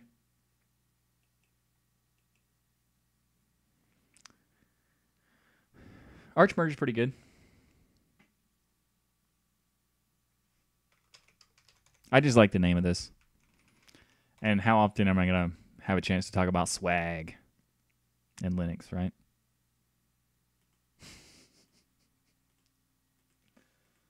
Swag.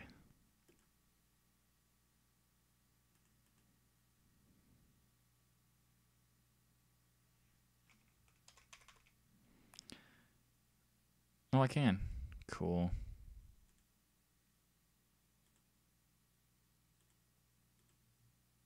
Nope. Just gonna use the other one. All right, cool. That'll work.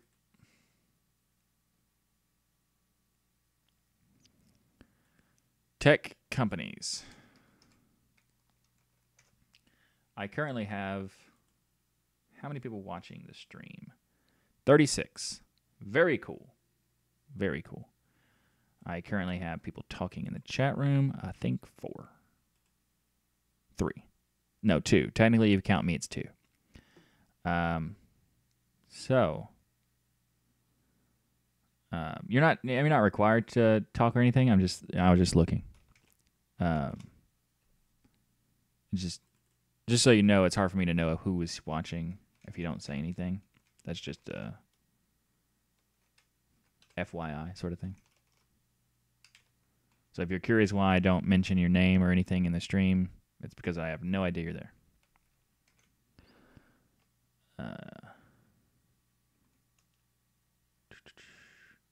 Just thought Arch merge just last night. That's what he's doing. And I'm back on Intergos. It was very complimentary if you're watching this after the fact. It was very complimentary about that. It's just funny.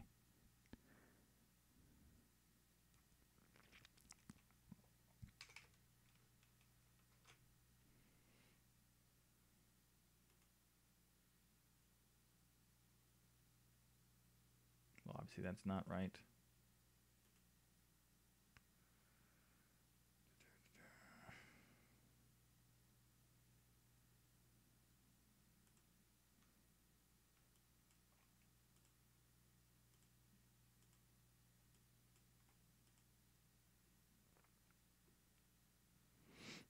Change the time.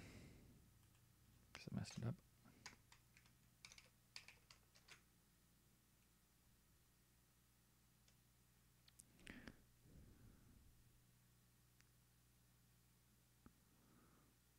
Okay.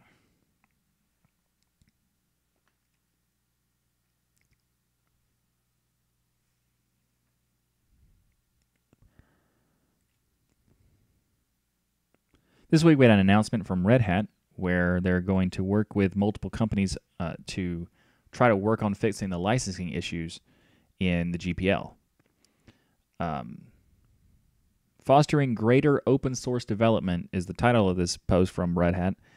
Not very descriptive of what that means, but they are working with Google, Facebook, and IBM in order to kind of like fix the licensing complications with GPL. For example, a quote from an intellectual property attorney, Lawrence Rosen, says there is no procedure in the older GPLs that allowed a licensee to correct his mistakes. What that means is that if you, for example, were violating the GPL accidentally, you could possibly, unfortunately, just lose the right to use the GPL as a part of your license. So if you accidentally violated it somehow and didn't know it, they could come in and give you like a cease and desist order and force you to just like either pay them, not GPL people, but like someone used something that was GPL based. Like, for example, a couple weeks ago we talked about how there was an initiative to refocus the Linux kernel was like changing like the way they approach certain types of the license, so that so people that were trying to use the ambiguousness of the phrasing to as a way to like litigate and take money from companies because they were using their software. So the Linux kernel approached that topic, and this is another approach to the same topic to improve the licensing issues that the GPL users face, so that the issues that GPL2 was receiving could be addressed that the GPL3 had already addressed. So this is pretty good, and I look forward to seeing what happens with this, because you don't want to have people taking advantage of the way something is worded.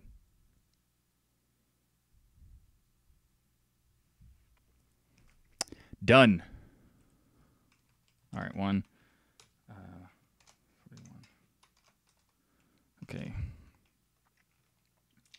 Non-Nam, thanks for coming to the stream. See ya.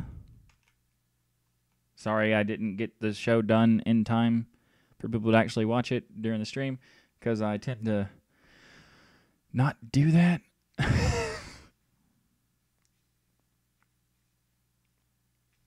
Big Daddy Linux live tonight. Yes. Yes, it is.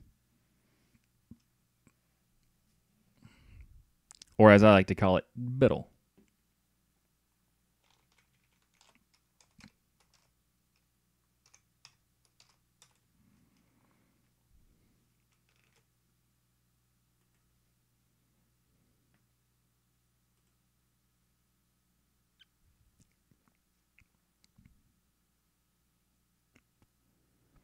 The KDE project has announced this week that their goals for 2018 and beyond. Essentially, these goals are relevant to their intentions and what they're trying to accomplish in the next 3 to 4 years. They basically have a 3-tier approach at this. So here are those 3 goals. They're big hierarchy goals as well, but the first goal is top-notch usability and productivity for basic software, privacy software, and streamlined onboarding of new contributors. So the top-notch usability and productivity for the basic software is just to improve their overall offerings of software, which is naturally pretty good to do. Privacy software is that they're going to add some privacy features and stuff through like different settings and things of all the different applications that they have. That's one of their goals, is to improve the overall privacy of all of the software. Not privacy, but the privacy of the users, not the privacy of the software, because that sounds weird. But the other thing is streamlining the onboarding of new contributors. This is something that a lot of projects have struggled with quite a while. Most projects actually have this struggle where they're trying to get new contributors, but they also have like a barrier that makes it harder for some people to become contributors. So they're trying to make that a lot easier for all different types of levels of contributions, such as documentations or translations and actual code and all this other stuff. So that's a very good goal to have. We'll see what happens, and I wish the best of luck to them.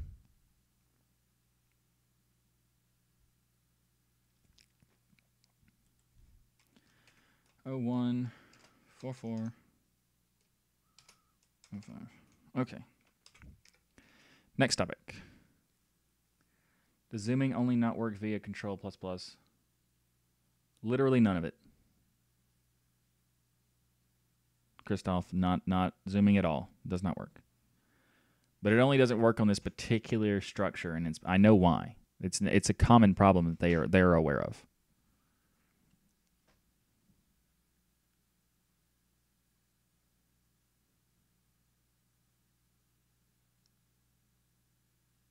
Huh.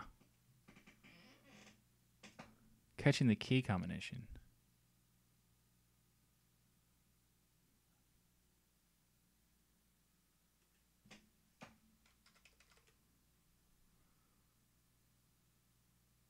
No, definitely not. Okay, no, it's just this thing. Because I was thinking I might have accidentally put a key combination that would conflict, but that's not it.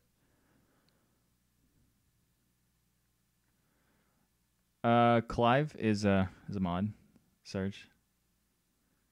So thank you for asking before you go. Have a good one.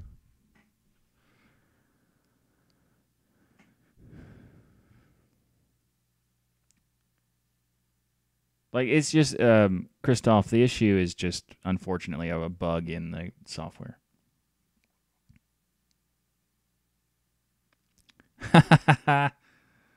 Yeah, Mark, that was a little awkward.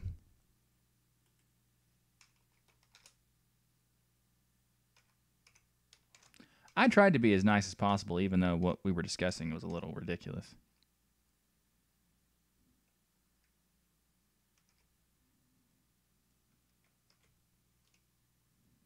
But I probably got a little out of hand, too. More than likely. I don't regret what I said. I regret how I said it. So.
I wonder if you just saw my face go from like somewhat cheerful to obviously annoyed.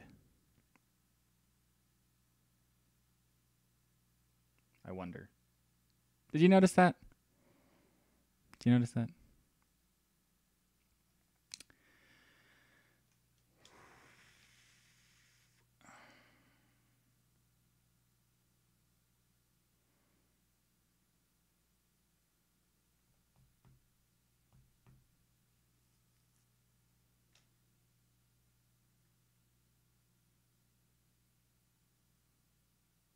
What is wrong with your nose?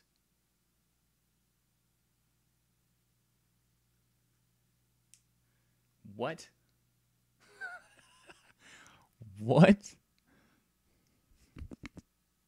It's itching, if that's what you're talking about.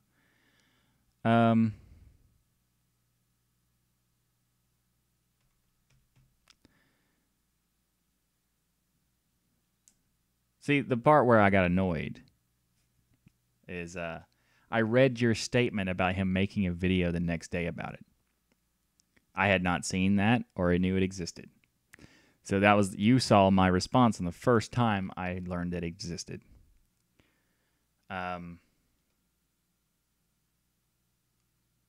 So I'm a little bit annoyed by him doing that because I don't know what he said, so I'm not going to have an opinion based on that. It's just like there was no reason to even make such a video, so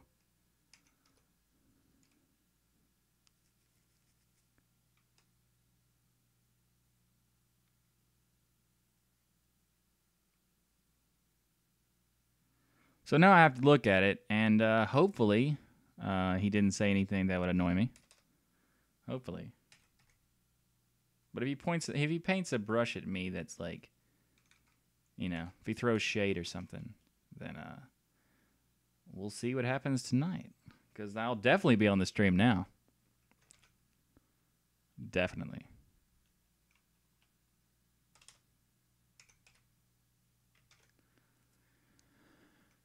Anyway, moving on.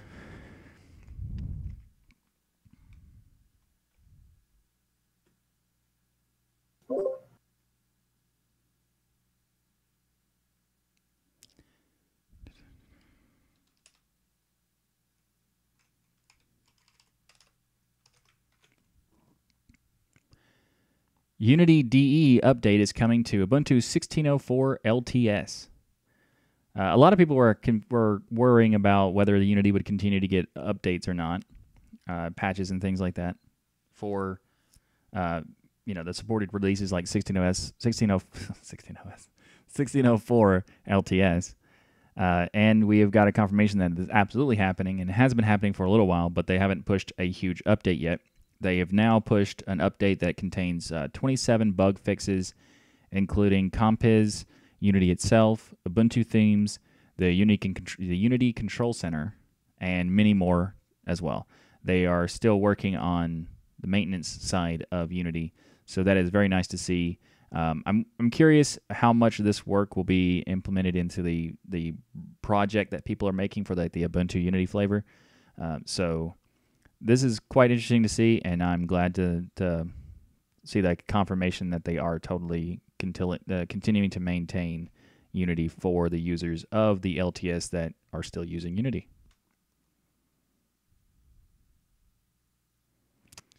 That's done.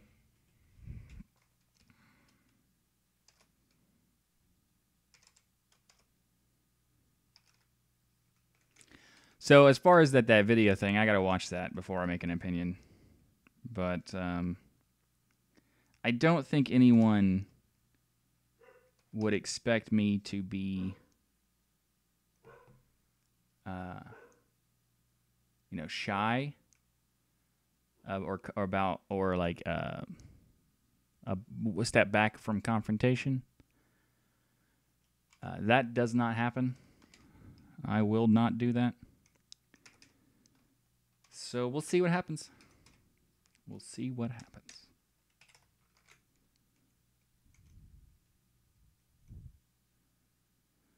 I can't paste the link.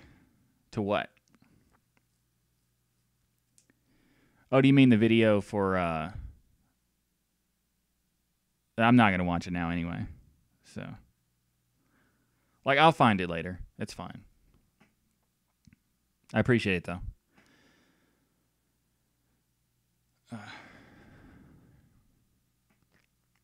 I don't want to watch it now anyway because I don't want to have a... After the show's over, maybe I'll do a live stream reaction to the video. How about that?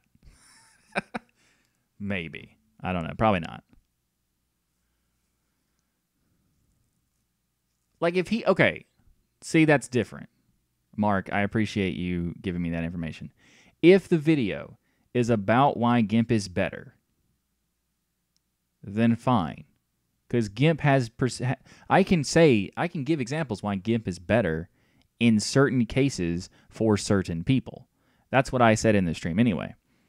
It depends if he specifically talks about me or not, or what I said or not. He did not mention my name. Okay. Thank you, Joe, for that information. I am not annoyed at all anymore. Because the way it was first presented to me as if it was being... like talking about me. Like if he doesn't say my name, and he doesn't mention my channel, and he doesn't mention the live stream that it came from, then I don't really have a problem with him making a video on it all, like at all, because it's not like an attacking of me or what I said. It's more of a, this gave me an idea to make a video on. So that's fine. However, I do absolutely disagree with everything he said in the stream. And I would happily back that up because, what he said is his opinion as if it's fact. And that's not how facts work. If you're not sure, that's just not how facts work.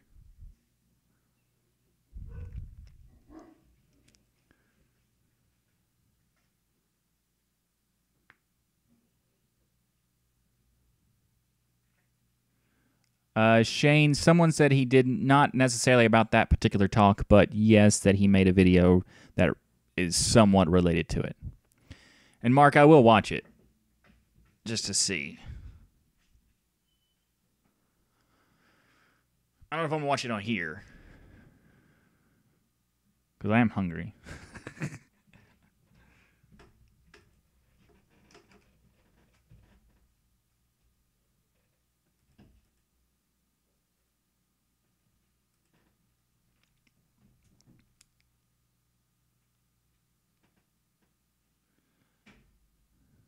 Chip says, my view on the video would be different than what you were explaining if you would watch it.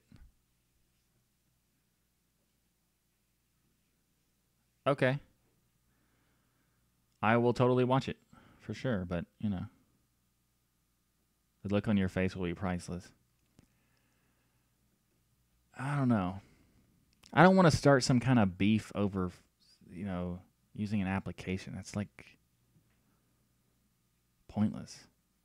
I don't like drama, and I don't like, any kind of stuff like that.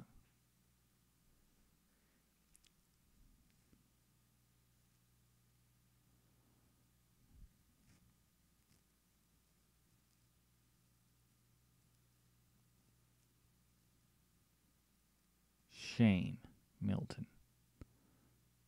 Wait, are you the guy who was in the chat in the stream last week with when we were talking about the like Dark Table and GIMP and stuff? 'Cause I remember, I think it was named Shane was the guy, right? So yeah, could be. I don't know, just to make sure.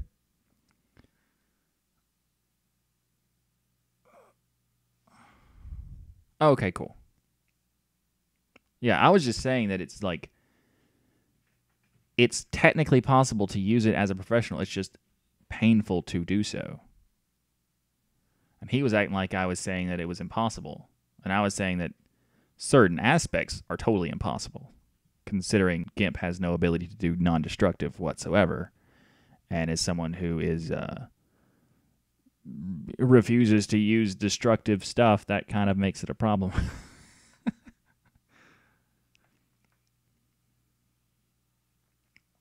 I see, Chip.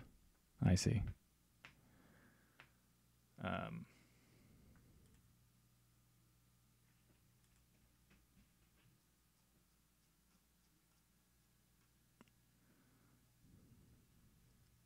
wish there was like a screenshot of this I could show you, but it doesn't look like it. Yeah, it doesn't look like it. Oh well. Do they have a website I can go to show it instead? Yeah, totally. Sweet. I'll do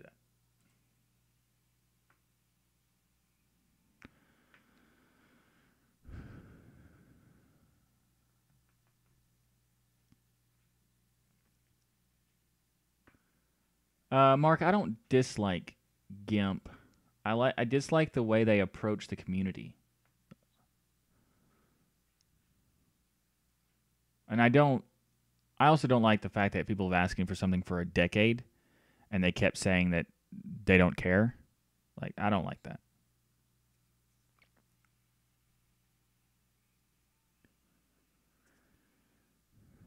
I am of the opinion that I will use open source primarily as long as it provides me with what I need to do. Whether it's easy or not, that's not really that important to me. Whether it has the ability to do something is very important. And when it comes to design, GIMP doesn't offer certain things that are vital in my opinion. Non-destructive editing is very important to me because it's just, why would I want to do work that I could never go back and change anything? And that's what destructive editing does. And GIMP is 100% destructive editing. So why would I use it if I intend to use something like multiple times? Like, for example, here, like if you did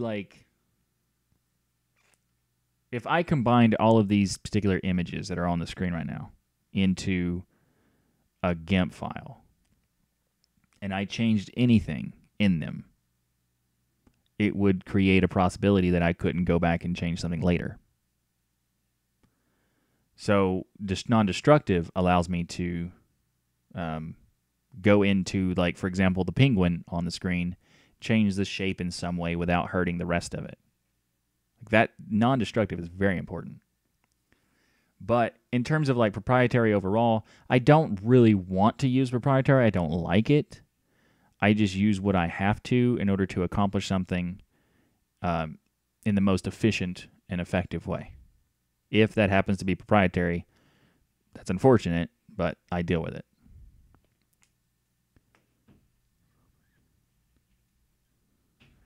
He referenced whoever saw the show would know who he was differing in opinion with. Differing. I said deferring, that's weird. So there was a reference that he had a difference of opinion with another.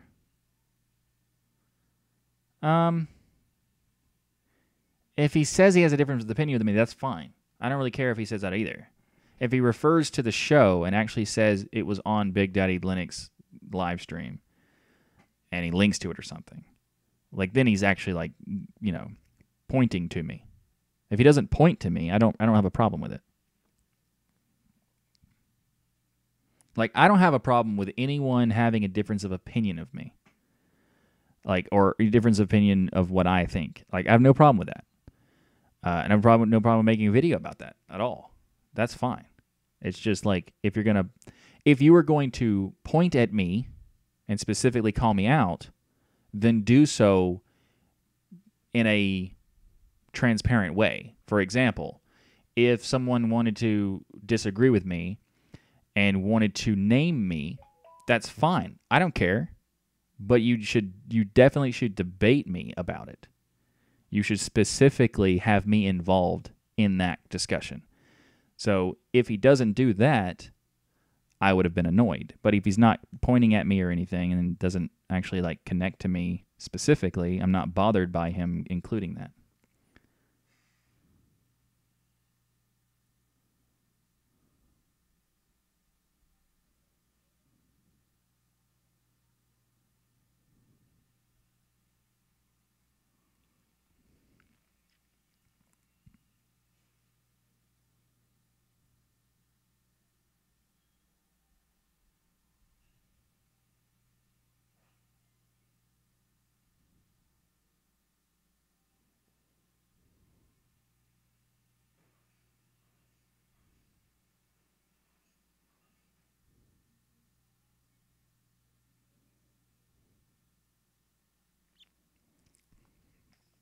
All right. Got to put my phone on silent.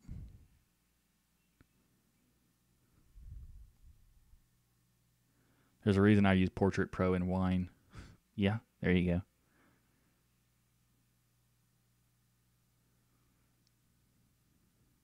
Save your XCF backup. That's not how it works, Stan.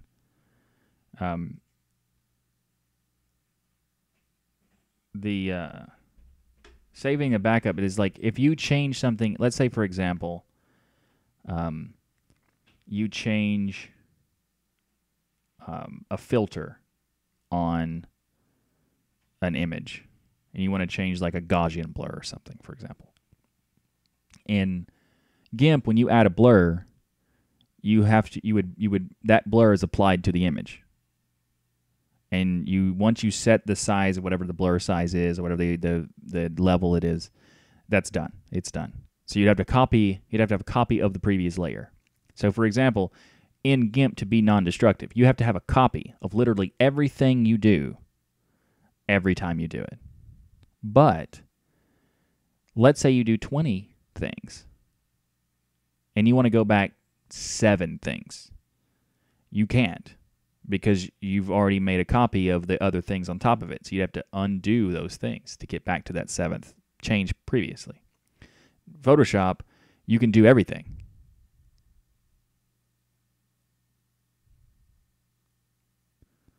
Like in Photoshop, you can do all of it.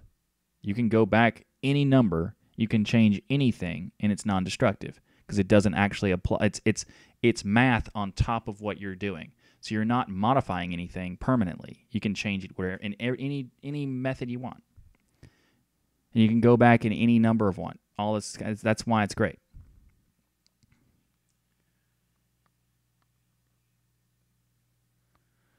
Are you a KDE person?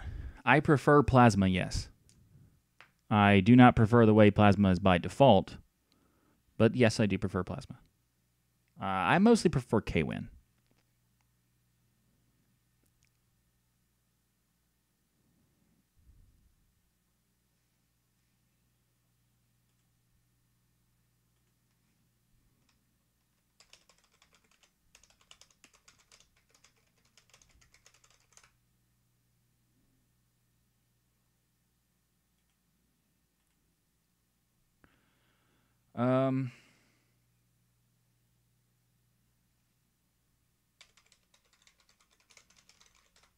Let's see. That's about right.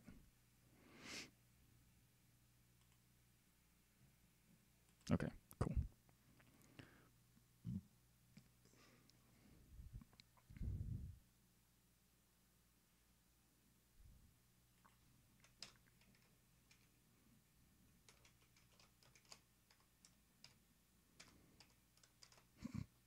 I just thought about it earlier in the show. I said I didn't want to like spend any extra time than needed on certain stuff, like in between, because I want to get the show done. And I just spent like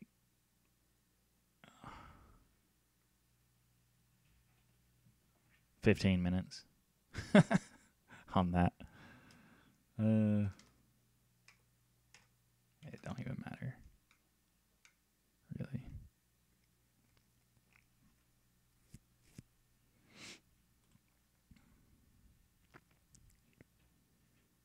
This is going to be a fun name to say.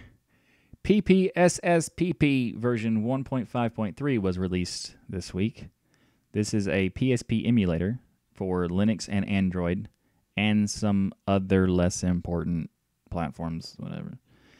Anyway, what's cool in this is that this version implements full Vulkan support for PSP emulation, as well as it improves the software rendering for speed and accuracy, and it reduces the CPU consumption of the emulator, so you can play these games in a less resource-intensive situation, so that it can be played on like lower end devices and older hardware and stuff like that. So that's quite cool.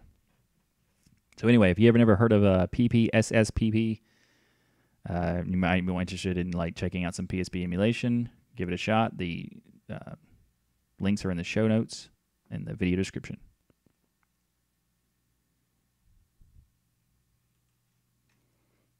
Mm-hmm. Oh, my nose just started itching like massively right there. That was weird.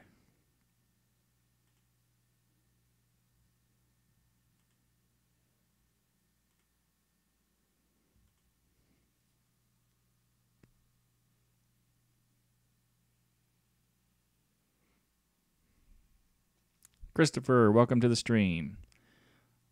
Anthony, also welcome to the stream. You were late today, and I was also late.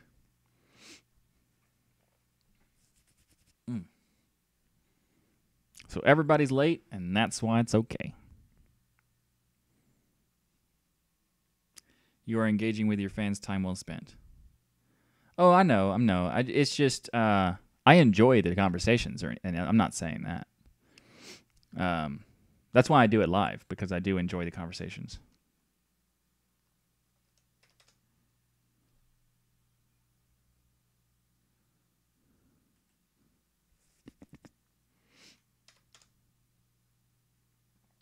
I closed the camera because I had to sneeze.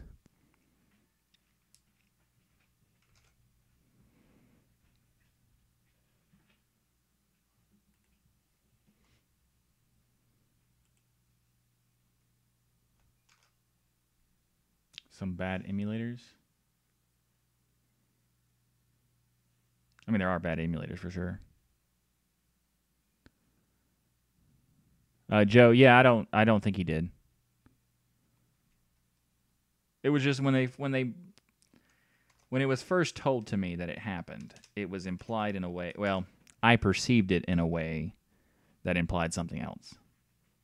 It probably didn't necessarily mean it the way that I perceived it.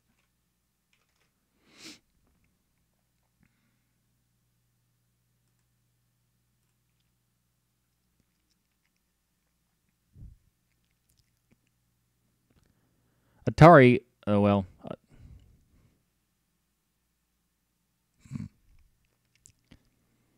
Atari announced this week, revealed this week, the joystick for their new Atari box, which looks like a cool retro modern version, which makes no sense. I get that, but a modern retro.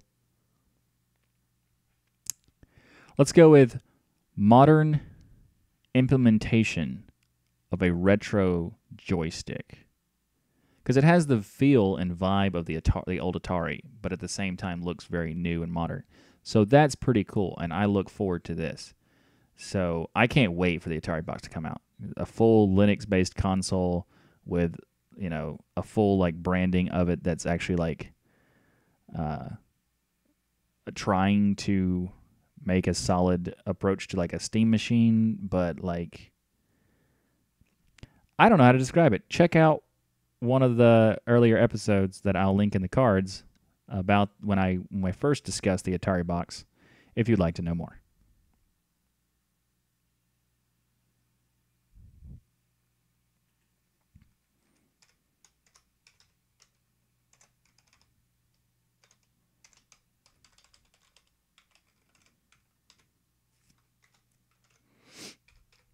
I forgot what episode that was. That's why I didn't say it.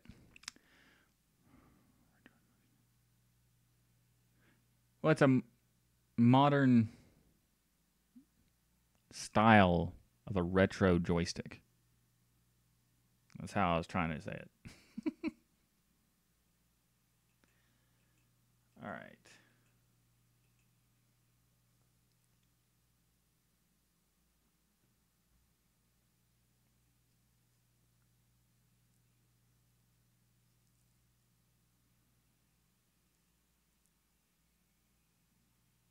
He doesn't like to say his location.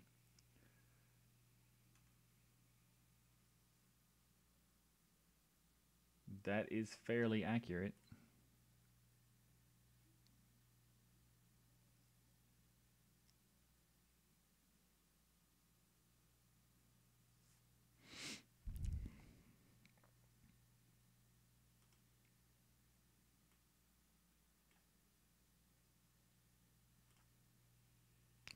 But I will anyway.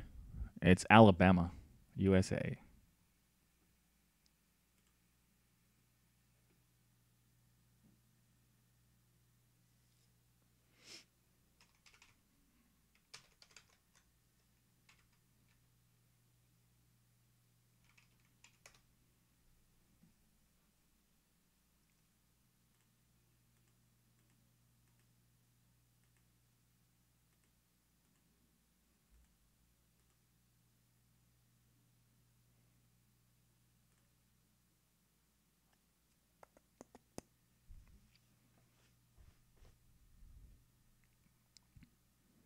Why would you say South? Like, if I know I don't have a Southern accent, so curious why you would guess that. Although that's a very broad guess. ASL. Nice.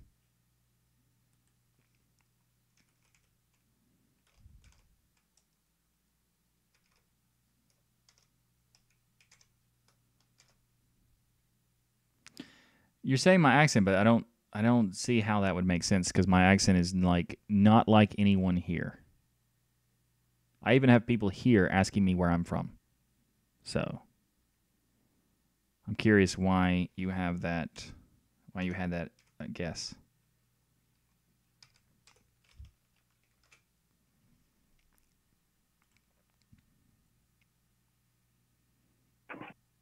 Yeah, I agree. I don't think you have a strong Southern accent. No, it's very. I have a little bit of Southern accent to it. It pops in every once in a while, but it's very. It's not that strong. Yeah, it's very limited.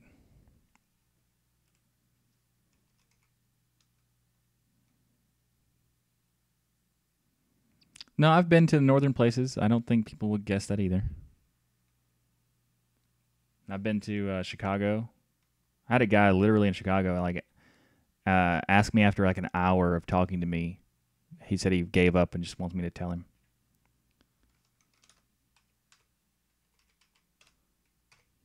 But also guessing South is like, like it's a very broad guess. That's a minimum of 25% of the country. So it could be like, all kinds of places.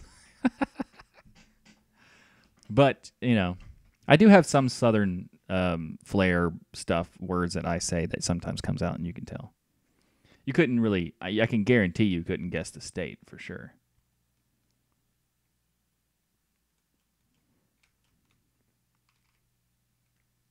Just because it's like, the accent of the state is nowhere near what I sound like. Tommy, welcome to the stream.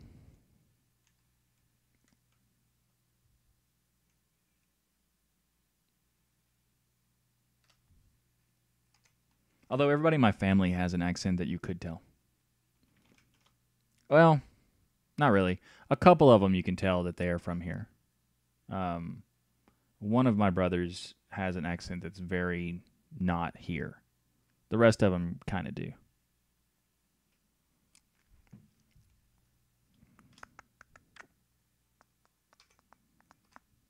Just me and my one brother have unique-ish accents, I guess. How to say it? I don't know.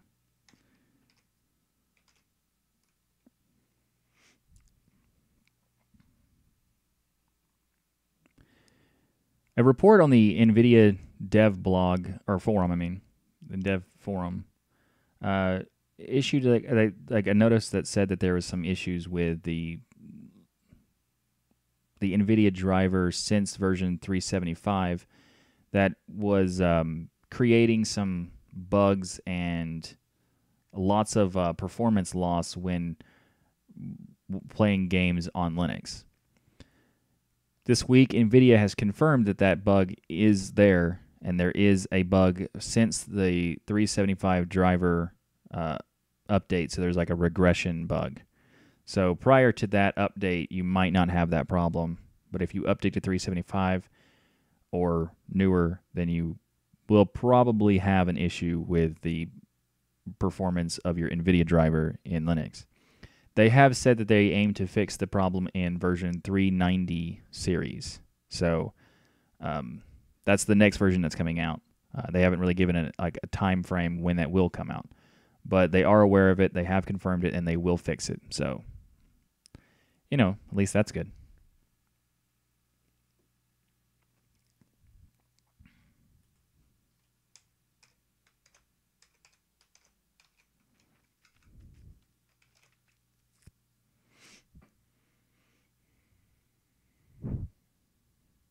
Thanks for coming to the stream, Tommy.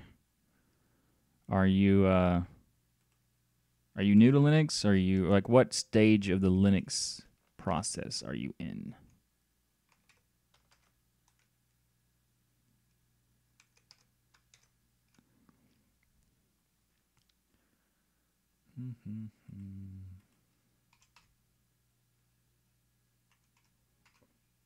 Man, come on.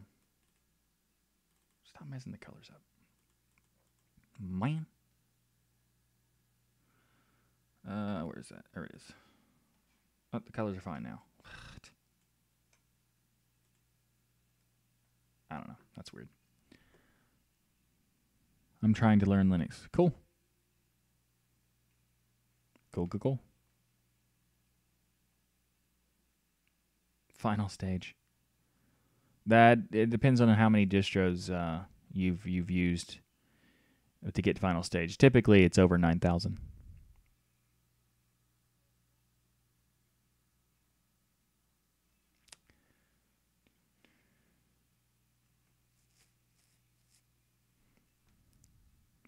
Cool. How do you like it so far?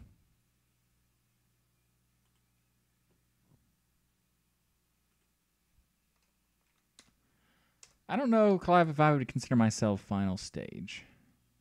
I think I'm on the later stages for sure, but I don't think I'm on the final stage. Unless that final stage is a very, very long stage. Then maybe.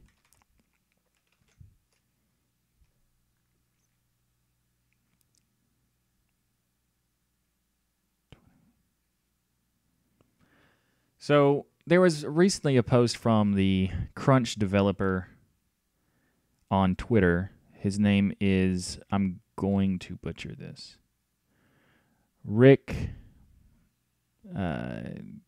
Geldrick, maybe? I don't know.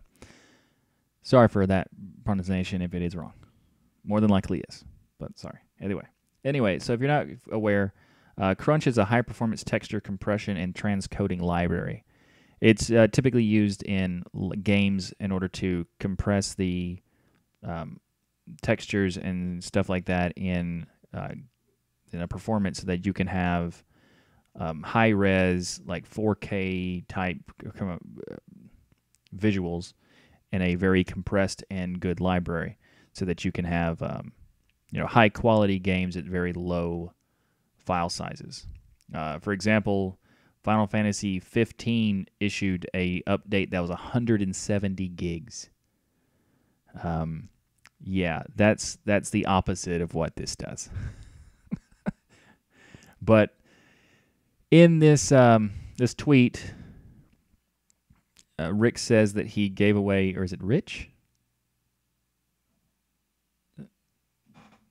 That's my bad. It's Rich. Sorry.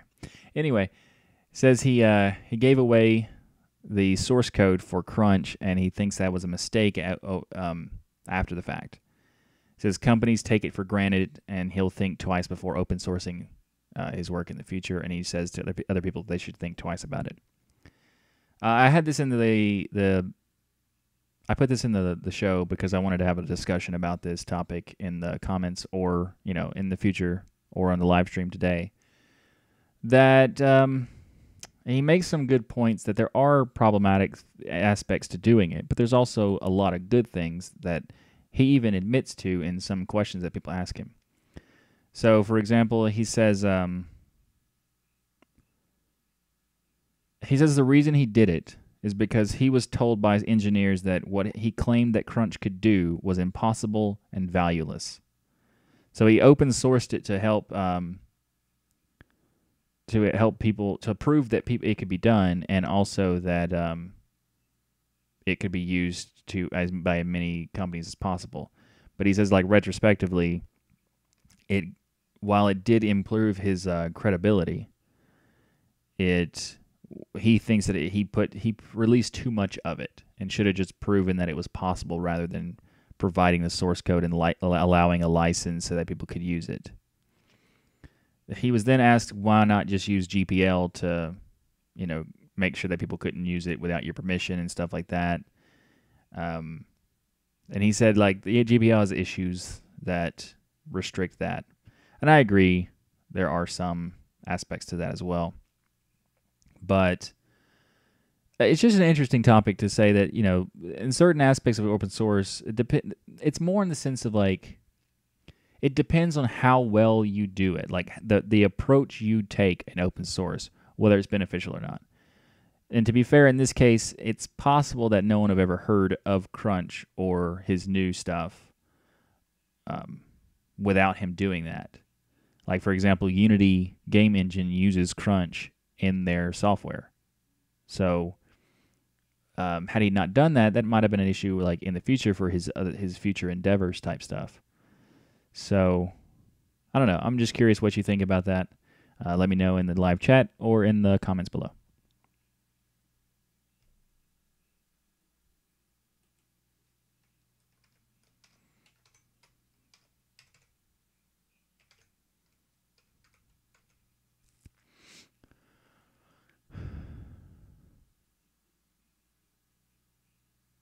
Yeah, I didn't see. I thought it's so small. I would have zoomed in if it had let me. I couldn't even read it. It's small. It's way smaller to me than it is to you. Because my screen has OBS and all my stuff set up so that I have a full screen version on a different virtual desktop or workspace that is full screened into the OBS. But the OBS for me is like...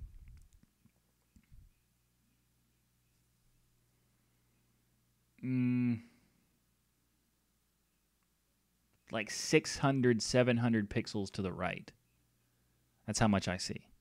So it's like way smaller. So I couldn't even see it said Rich until I like looked closer. So it's very problematic until I fix this.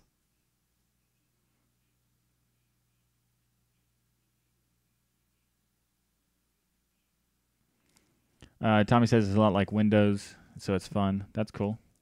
I agree. Mint is very much like Windows. Final stage is 2.6. Nice. Drinking game based on Michael's itching his nose. You get drunk pretty quick. Today, at least. You can make it however you want. Yep, that is pretty cool. I agree. Doesn't tell you can't do that. That's also true. It doesn't. There are certain cases where you can't do certain things, but you won't notice that until you start trying with the other stuff. When you start getting used to it, like you'll like want to modify it, and then you're like, maybe I can't do this, and then you realize that there are other versions of Linux that allow you to do way more, and you might be overwhelmed with how much you can do. So it's like you can do pretty much anything you can think of. And Linux Cinnamon is a good example of a DE that allows you to do a lot without giving you too much. And there are other DEs that allow you to do way more, which when you're first learning could be too much. But still, I'm glad that you are taking the. Can you zoom from the menu?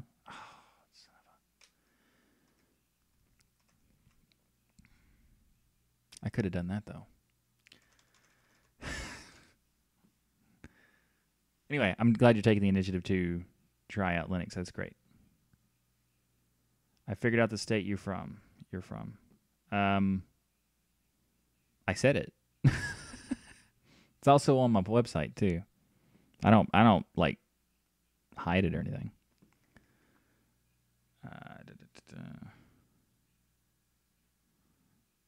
Everything has two sides. Always the decisions have their negative side. Open source has more benefits. I agree. There are more benefits than there are negatives.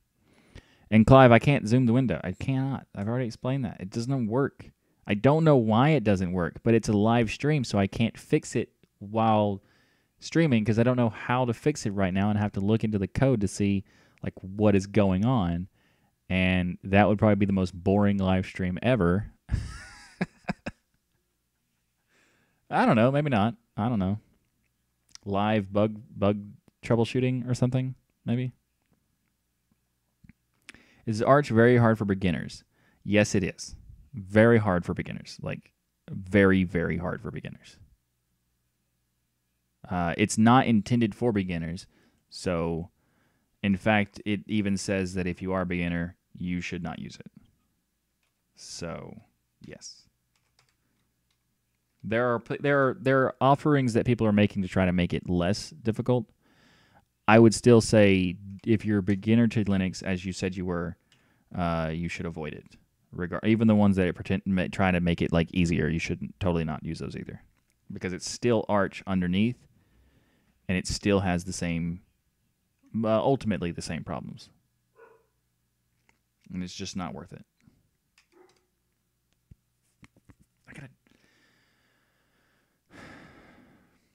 There's another sip for you. Enjoy, Clive.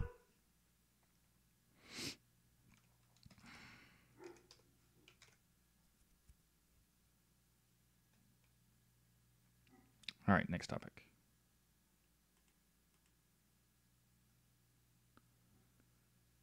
Of course it is. Of course it is. I got to fix the color.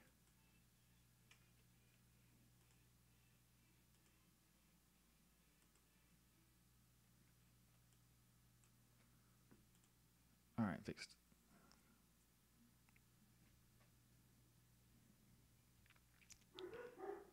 Those on your conspiracy skills. Bradley, I think it's still... It doesn't matter how good you are at Windows. It is incredibly different to use Linux. Not that it's hard, it's just different. Like, everything is really different. Now, the UIs can make it seem easier. But when you're looking at, like, learning Arch versus saying trying out Mint or Ubuntu or Kubuntu or stuff like that, Linux is not hard in the beginning, but if you go from Windows to Arch, that's like going from that's like swimming in a pool to deep diving in the Mariana Trench with no scuba gear. Like, going straight from that to that. That's what that is. Like, it's just not a good idea.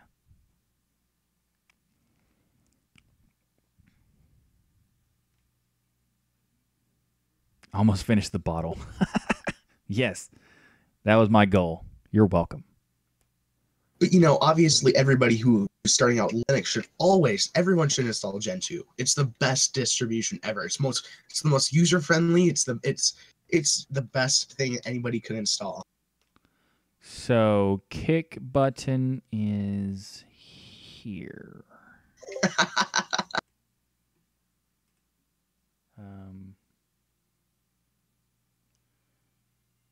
Is that actually possible? I don't think I can zoom on OBS specifically. I don't think I can do that without like affecting the transform of the view. So I don't know. I'll try it later next time. I'm gonna try to figure out how to fix that thing in the first place anyway. But like, you know. Came from IT's Windows Bracket so I can understand command prompt and drivers and you can follow wiki. Yeah, but that depends on like what could someone considers themselves a power user of Windows or someone's like an administrator of Windows. That's a very different situation. It's just like you're more likely to deal with more people who are basically the vast majority of people are not that type. So it's better to just assume they're not, and if they correct you, then great, you can then go from there.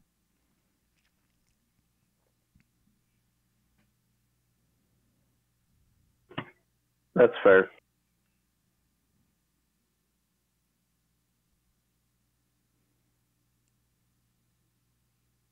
All right, switching to this thing now. I just realized the way I was looking around on my screens to find the stuff, when you said that's fair, it's like it might have looked like that I was surprised where you came from, and I'm like, where is that voice coming from? I don't know why. It probably didn't look like that. I don't know. That's just what it felt like to me, I guess. The voice inside your head. Yeah, exactly.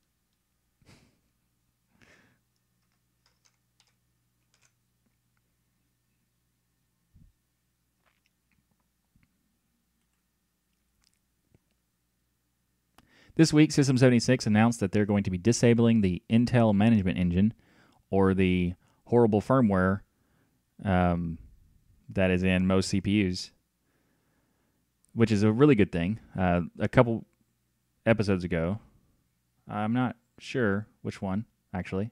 I'll put it in the cards, that we discussed Librem, the Librem laptops, or Purism, Purism, the company, is making their Librem laptops disabling the Intel Management Engine, which is fantastic, and System 76 is now also doing it. They're doing it in a different way, though. So in this case, they're doing it without switching to core boot. They're just doing a firmware update that allows you to disable the management engine. The interesting thing about this, though, is that it only works on laptops and it's not going to work for desktops. I'm not sure if they're going to try to fix that in the future or not, but either way, it's still a cool thing that they're doing.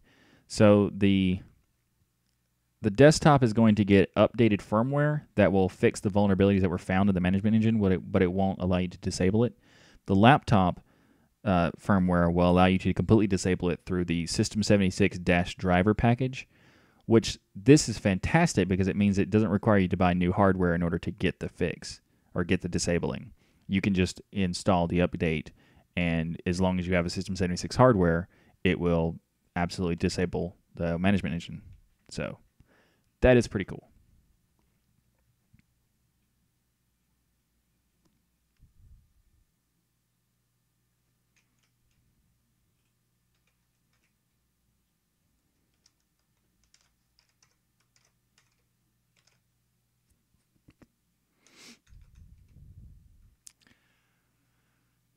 I run Kali on a SAD. It depends on what you run Kali for. As long as it's not your main daily driver, then okay, cool. Try out the Linux subsystem for Windows. Oh, SSD. That makes more sense.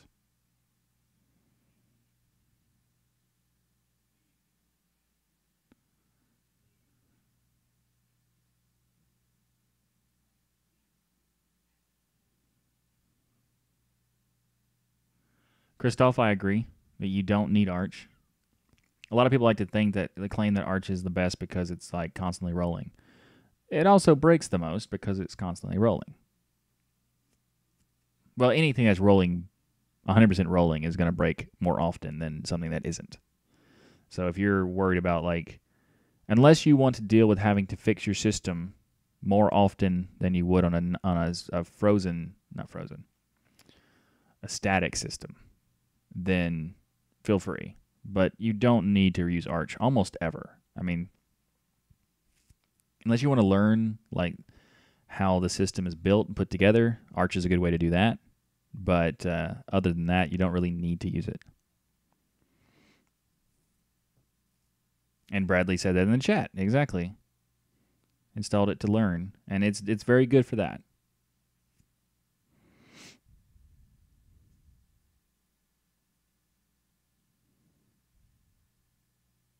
I'm going to roll off my cherry very soon. I did just scratch my nose again. And I'm going to have to do it again because it's... You're welcome, Clive. You're welcome.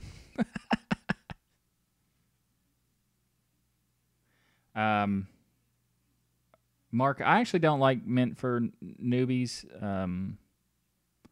New users, I understand why people do suggest Mint. I just don't like Mint. I would prefer people, suggest Ubuntu Mate.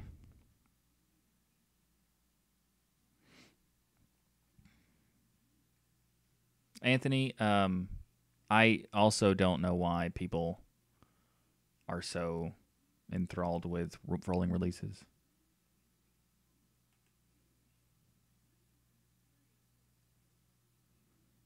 I used to like Mint until someone told me it had security issues.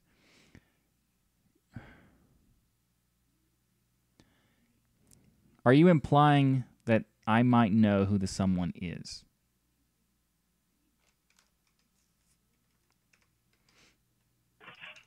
You may know them. Is it me? Yeah. Okay, good. Good to know.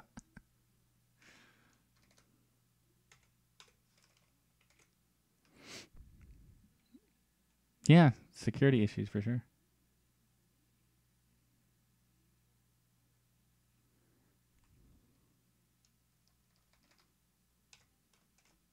I'll explain a few if you want in a minute.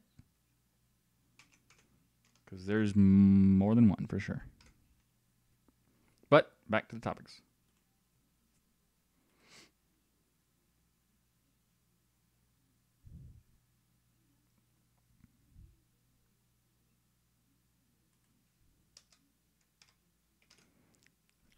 It's going to keep happening. I'm sorry. My nose is, I don't know why, but it's just itching so bad right now. I'm just going to,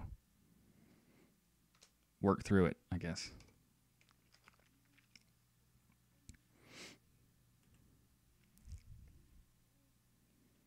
Up next in the show is Game Shell, a Linux-based retro gaming console. This, when I first heard about it, I was like, okay, yeah, another Kickstarter gaming thing. And I looked more into it, and it looks awesome. So it's 100% funded already. So if you go ahead and back it, they've already got the money to make it. And you could probably, I don't know. Let's skip that part. What's really interesting about this is that the device itself is modular. So the different components could be replaceable. That's fantastic. So you could upgrade different pieces as you need it to be. So, that's really cool. Another thing they're doing is that all the games published for the device will be free and open source. I'm not really sure how they're going to do that. And, maybe they're going to limit what all the software can run. But if it runs as emulators, then it could definitely run other games, like Game Boy emulators and stuff. If it could do that, that'd be even cooler, but wouldn't apply to... They would probably just not ship emulators. I don't know. They haven't really discussed whether emulation would be possible or not. But if it's based on Linux and it's got enough hardware, it more than likely would be. So who knows? They also allow you to make your own games if you want, and they give you like a guide as far as like what language is involved. So that's pretty cool too. There's one thing. The only thing that's weird about this that I think that's actually that's not sketchy. It's just super odd. Like you see, this is cool. You can see like a GIF of the player playing Doom. The thing that's weird to me is that they have these stretch goals, but you can see the stretch goal is hidden. Like they don't even tell you what the stretch goal is. So they've already met 2 stretch goals without even having people even knowing what they were. So I've never seen that done before. But, this thing looks like it's getting funded based on its merit alone, not the stretch goals. So it is an interesting approach, and I don't think that has anything to do with whether people funded it or not. But it does look pretty cool, and I can't wait to try it out because I hope to get one whenever they release it. Because it does look pretty cool.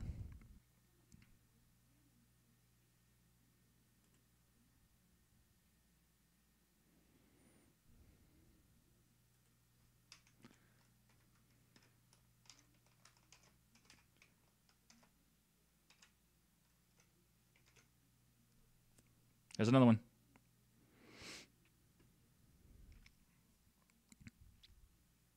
Here's another one.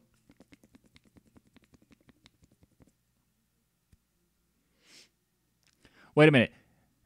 Do you have to like drink a bigger gulp the longer I do it? It's like, so I just do. That's like a sip, maybe. That one doesn't count because that one was a demonstration one.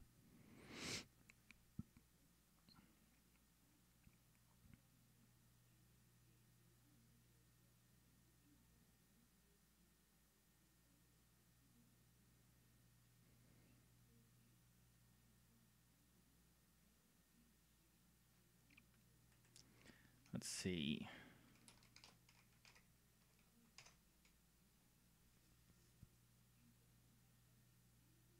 I only got a gulp left.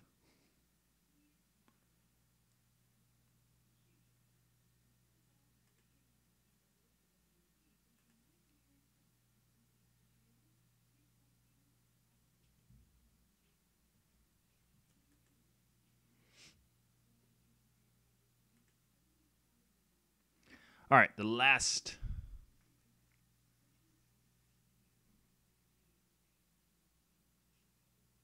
topic.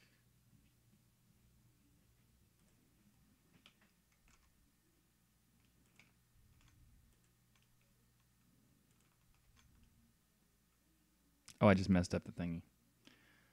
Sorry. Let's go back to that. We'll open that back up. And then I need to go back to here because I forgot about something that I want to fix first. And here.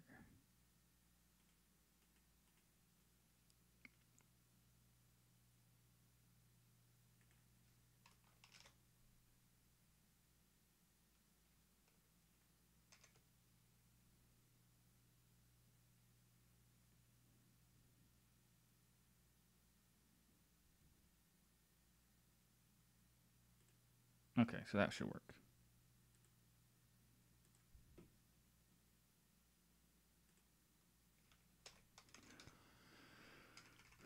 I want to make sure.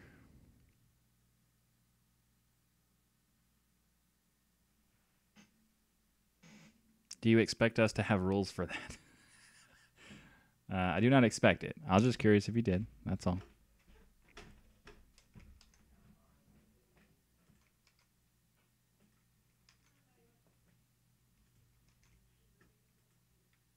Oh, you're kidding. Oh, no. Okay. Well, in this case,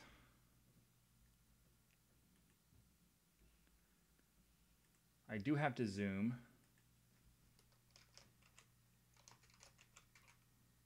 So I'm going to switch up something.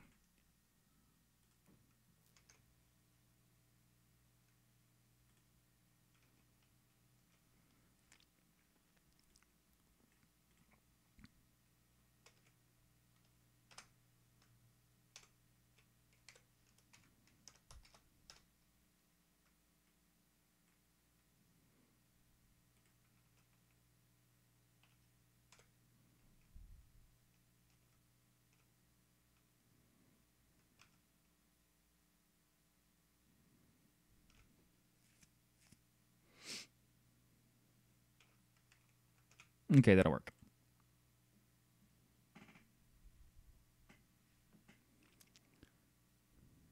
I'm going to switch to grape juice. I'm totally not doing it on purpose. I promise you. I'm not. It is funny anyway, but I'm not doing it on purpose. So.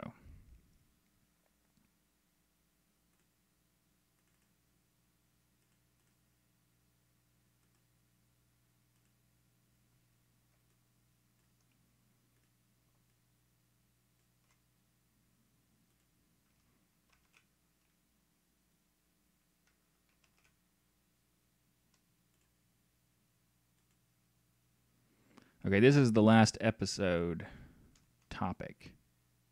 The way I said that was weird. This is the last topic for this episode.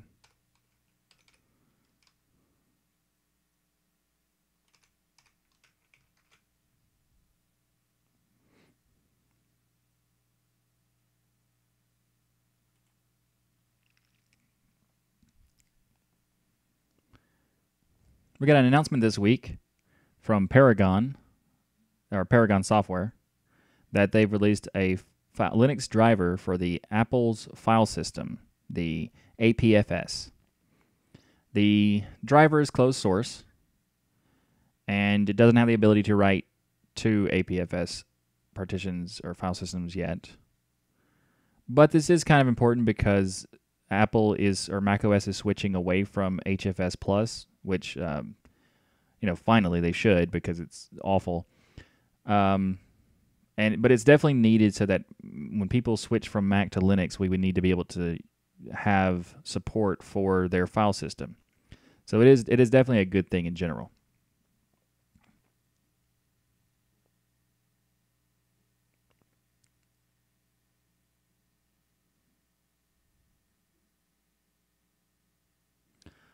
I don't really like that. The way I said that. I don't really like that.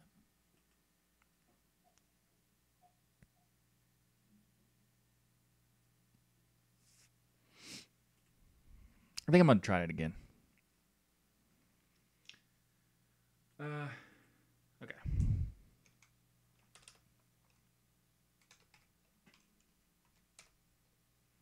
Yeah. This week, Paragon Software announced their release of the Linux driver for the Apple file system, the APFS. The APFS is the replacement for the very old HFS Plus. This particular driver, though, doesn't have support for writing to APFS yet, and this driver is also closed source. So that's unfortunate. But overall, it is necessary for Linux to be able to utilize APFS. So for people who are switching from Mac to Linux would have a better transition, because it would be really awkward if someone switched over and then all their files were inaccessible. So it is definitely something that we need to have in the future. There are some projects that are kind of working on some aspects to making an open source version of this. Not this particular thing, but they're making a support for, they're trying to work on support for APFS in Linux.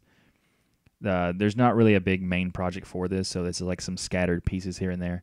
Hopefully, this will give some incentive to some people to create such a project, because in the future it will be necessary. Currently, High Sierra is I think it's the only version of macOS that doesn't have HFS at all. So, but it won't. It's not as dire as a need yet, but in the future it probably will be. So, hopefully this comes to fruition and we have support in the future. Speaking of Apple,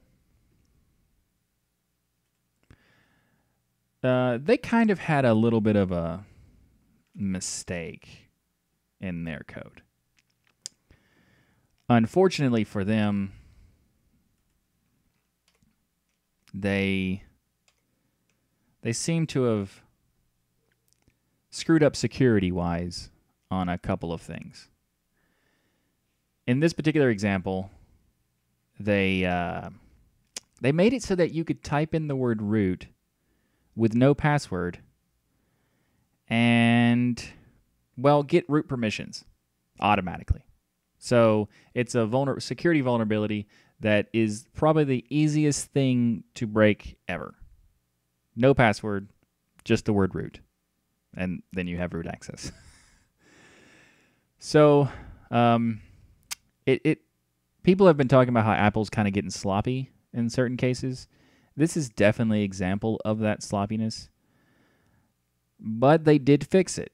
With an update to 10.13.0, they released an update that fixed this problem. You see what I'm going with here? Well, 10.13.1 was released, and it broke it again. So the sloppiness is definitely not solved yet. Hopefully, they will fix it someday and stop doing things like this.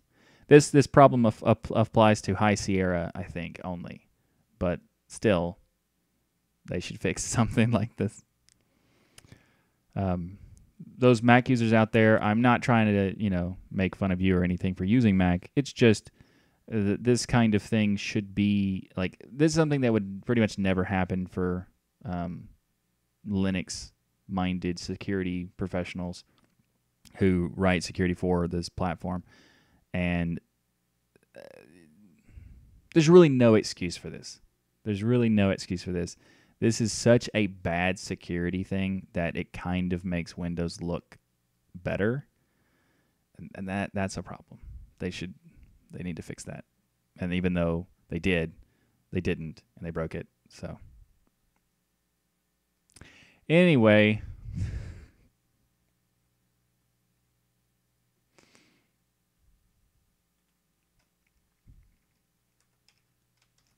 I kind of rambled a little bit there. But yeah, that's bad.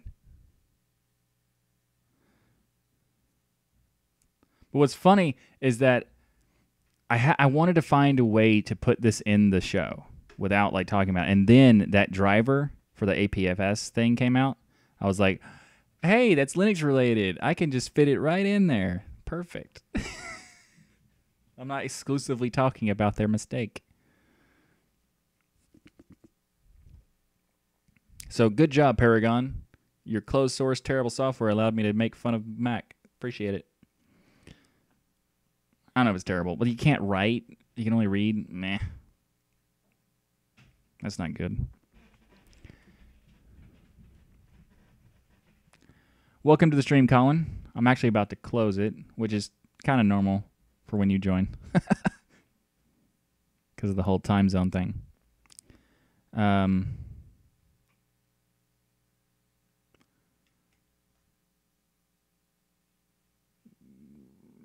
Why do they use the term yard for both length and volume? But they don't. That's only a length thing. I've never heard... Sorry, that's a weird loud sound if you heard that. I've never heard yard used for volume. Are VidMe shutting down? It is. And meh. I'm behind on the show watching the recorded. Anyone know if Joplin ties into Nextcloud OnCloud for syncing? Kevin, I don't know if it does for sure or not, but it does have.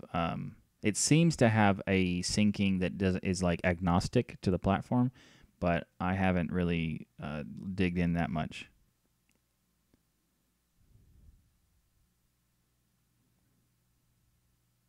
They could have at least used the password for the for the thing. Yeah, they could have at least done that. Yeah, I agree. And it's the sad thing is, I don't want to mention that because that's like whatever. But like there was a statement that Steve Jobs made talking about the making sure you do everything right, even if it takes longer. And Apple has not been doing that since he's gone. Like everything that he kind of like stood for has just been dropped. Like the new stupid notch on the iPhone X, like that's so awful. It's so ugly. And everybody's like, "Oh, it's so good." It's like, no, it's not. No, it's not. No one likes that. You're just accepting something bad because it's Apple. Like if any other phone manufacturer put a stupid notch on it, you would like just bash them.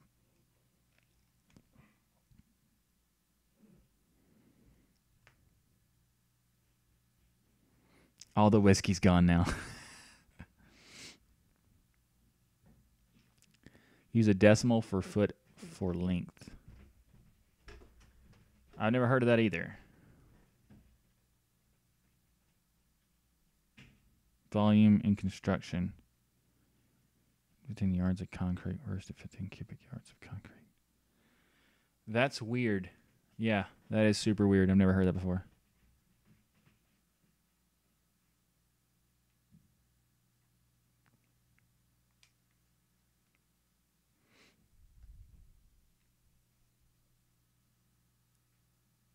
Yeah, but anyway, it's weird because Steve Jobs, like when he was around, the things they made like rarely had any kind of flaw. They would take forever to make them, but they would rarely have any kind of like obvious ridiculous flaw. I don't know if he was around when the Mac Pro trash can came out or not. I mean, that entire thing was a flaw, so maybe if he was, it wasn't. I don't know. I don't remember. But it would be very rare back then. Now it's kind of like every time they make a release, there was a release where the phone, like the iPhone 10, would like the screen would expand from the rest of it. Like it would like not explode, but like get thicker because of like the components inside, because the phone was too cold. So if you like lived in a cold area, then it would like do that. Like, what? How do you not take that consideration when you sell your devices to, like half the country lives in areas where it gets super cold? Not half the country. I mean, half the world lives in areas like that. It's just weird. And the most hilarious thing, though, is that they were like, we'll fix that in the software update. It's like, how do you fix that in a software update? What? Supposedly they have, though. I don't know. But still, the notch is stupid. The notch is stupid.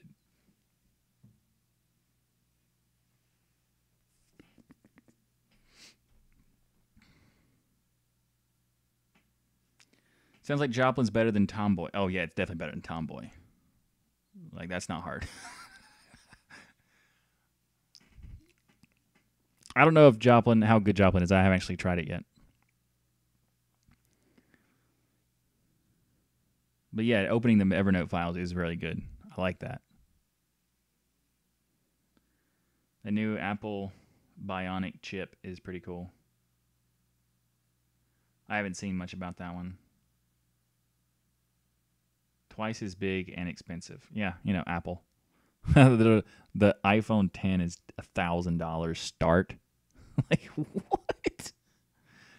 What? There's no way that stupid notch is worth $1,000. I'm sorry. That's just funny. Someone made a Android joke app that would place a notch on your phone. Like, we got a notch too. Yay.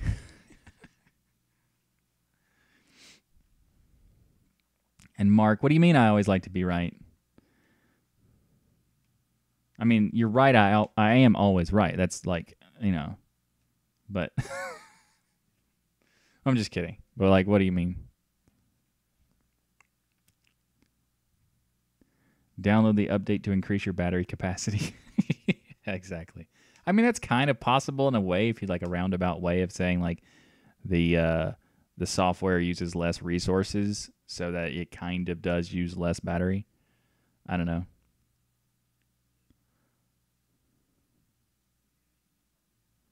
Oh, I see, Mark. Okay.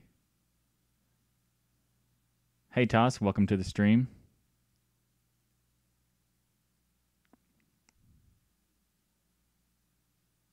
Someone did a CGI to make John Irving look like he has a notch haircut. That's hilarious. I gotta look that up.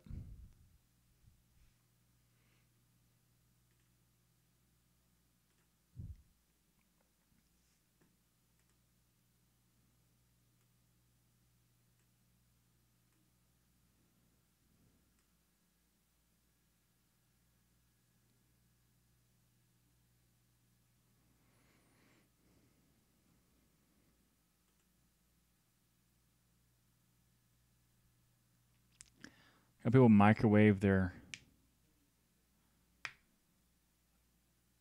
iPhones when people claimed Apple rolled out charging in a microwave oven.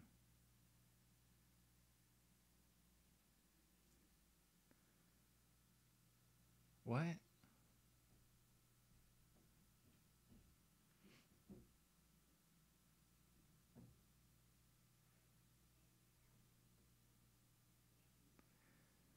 That's not true, is it? Please tell me that's not true.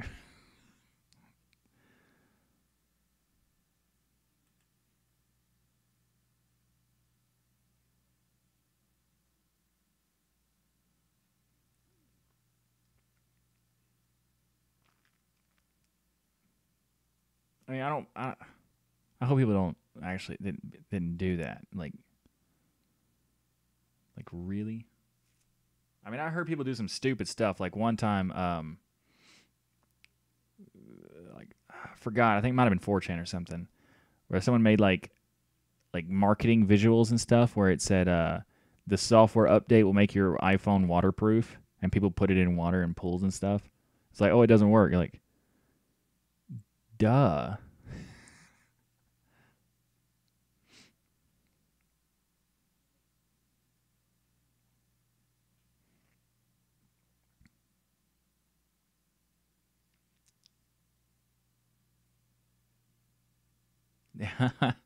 Micro only works for the Note 7. Yeah. That sounds about right. All right. I'm going to have to start the stream in a minute, because I've been going for 3 hours, and I haven't eaten. I'm pretty hungry.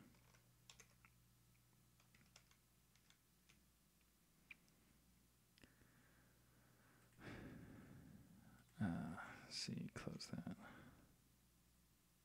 I also need to do the Patreon topics, too. So that's going to be an extra, because I got to add 2 extra topics now.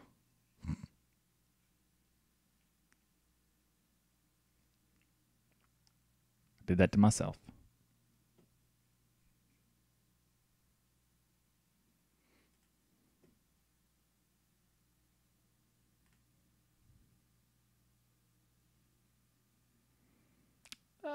Kind of. I was kind of close. All right.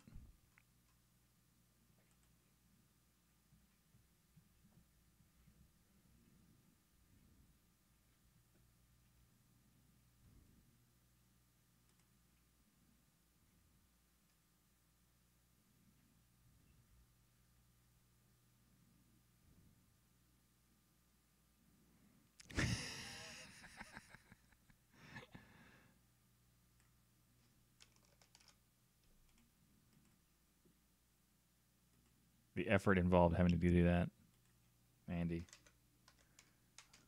I appreciate that.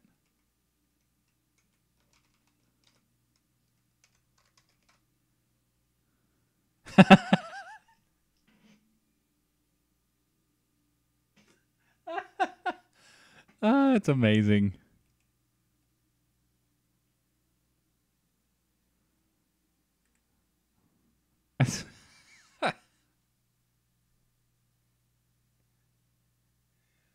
Oh, the best haircut ever. Someone should take the Notch guy from Minecraft and just put him in the placement instead. That'd be great.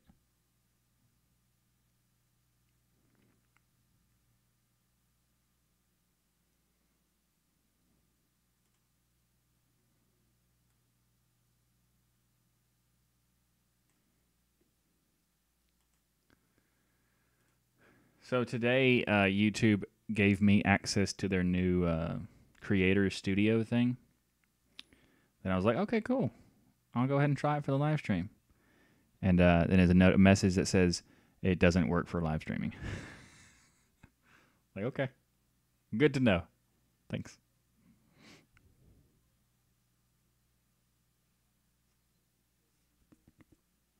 I mean, not all about the hair. I didn't bring up the notch hair thing. And I can't help it if my hair is just glorious. I'm very humble about it, too.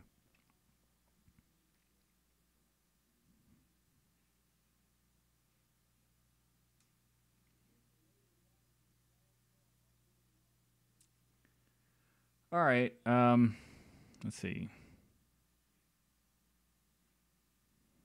I'm going to stay on for 2 more minutes so that when I end, it'll be 3 hours and 10 minutes.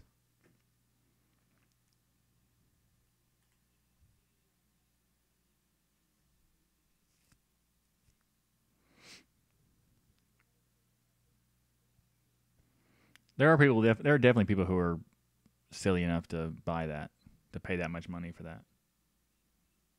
A lot.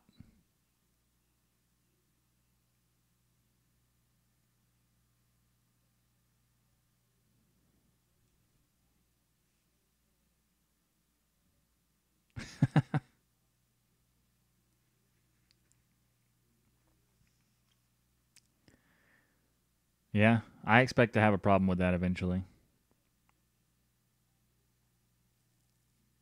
The amount of jokes I make about it, just karma.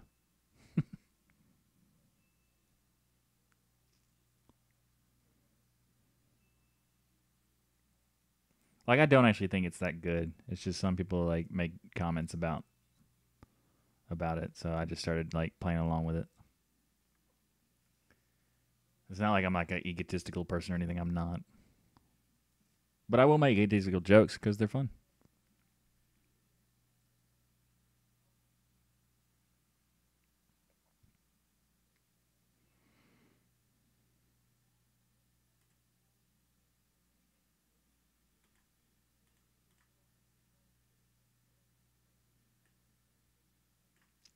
All right, I'm going to go ahead and end the stream pretty soon, like 20 seconds or so. I should have updates for Intergos. Should I? Shows in 4 hours. That's up to you. I would say you should have updates for Intergos in general, just like every day. So you got to risk it to get the biscuit.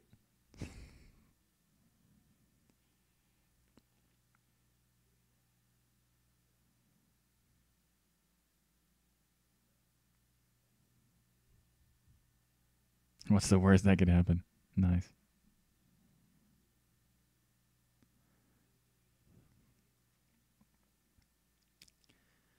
Oh, thanks, Andy. I appreciate that. I'm glad you enjoyed it. I need to work on getting on time. I need to work on streamlining the content so I make it faster. I'll get it someday. Maybe. I don't know. At this rate, I don't know. We'll see. Anyway, thanks for coming to the stream. I appreciate everybody. I will edit the show and have it out in the morning, hopefully, instead of the afternoon like last time.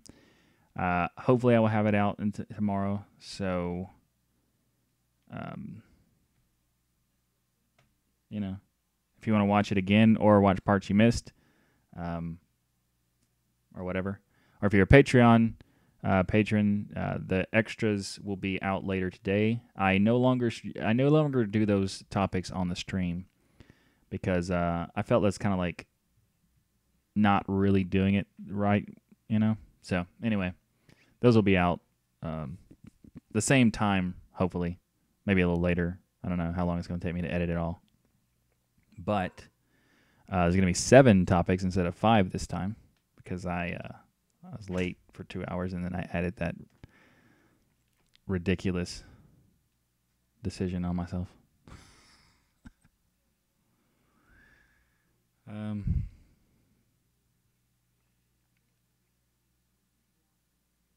I'm afraid to get out of my chair. You're welcome, Clive. You're welcome.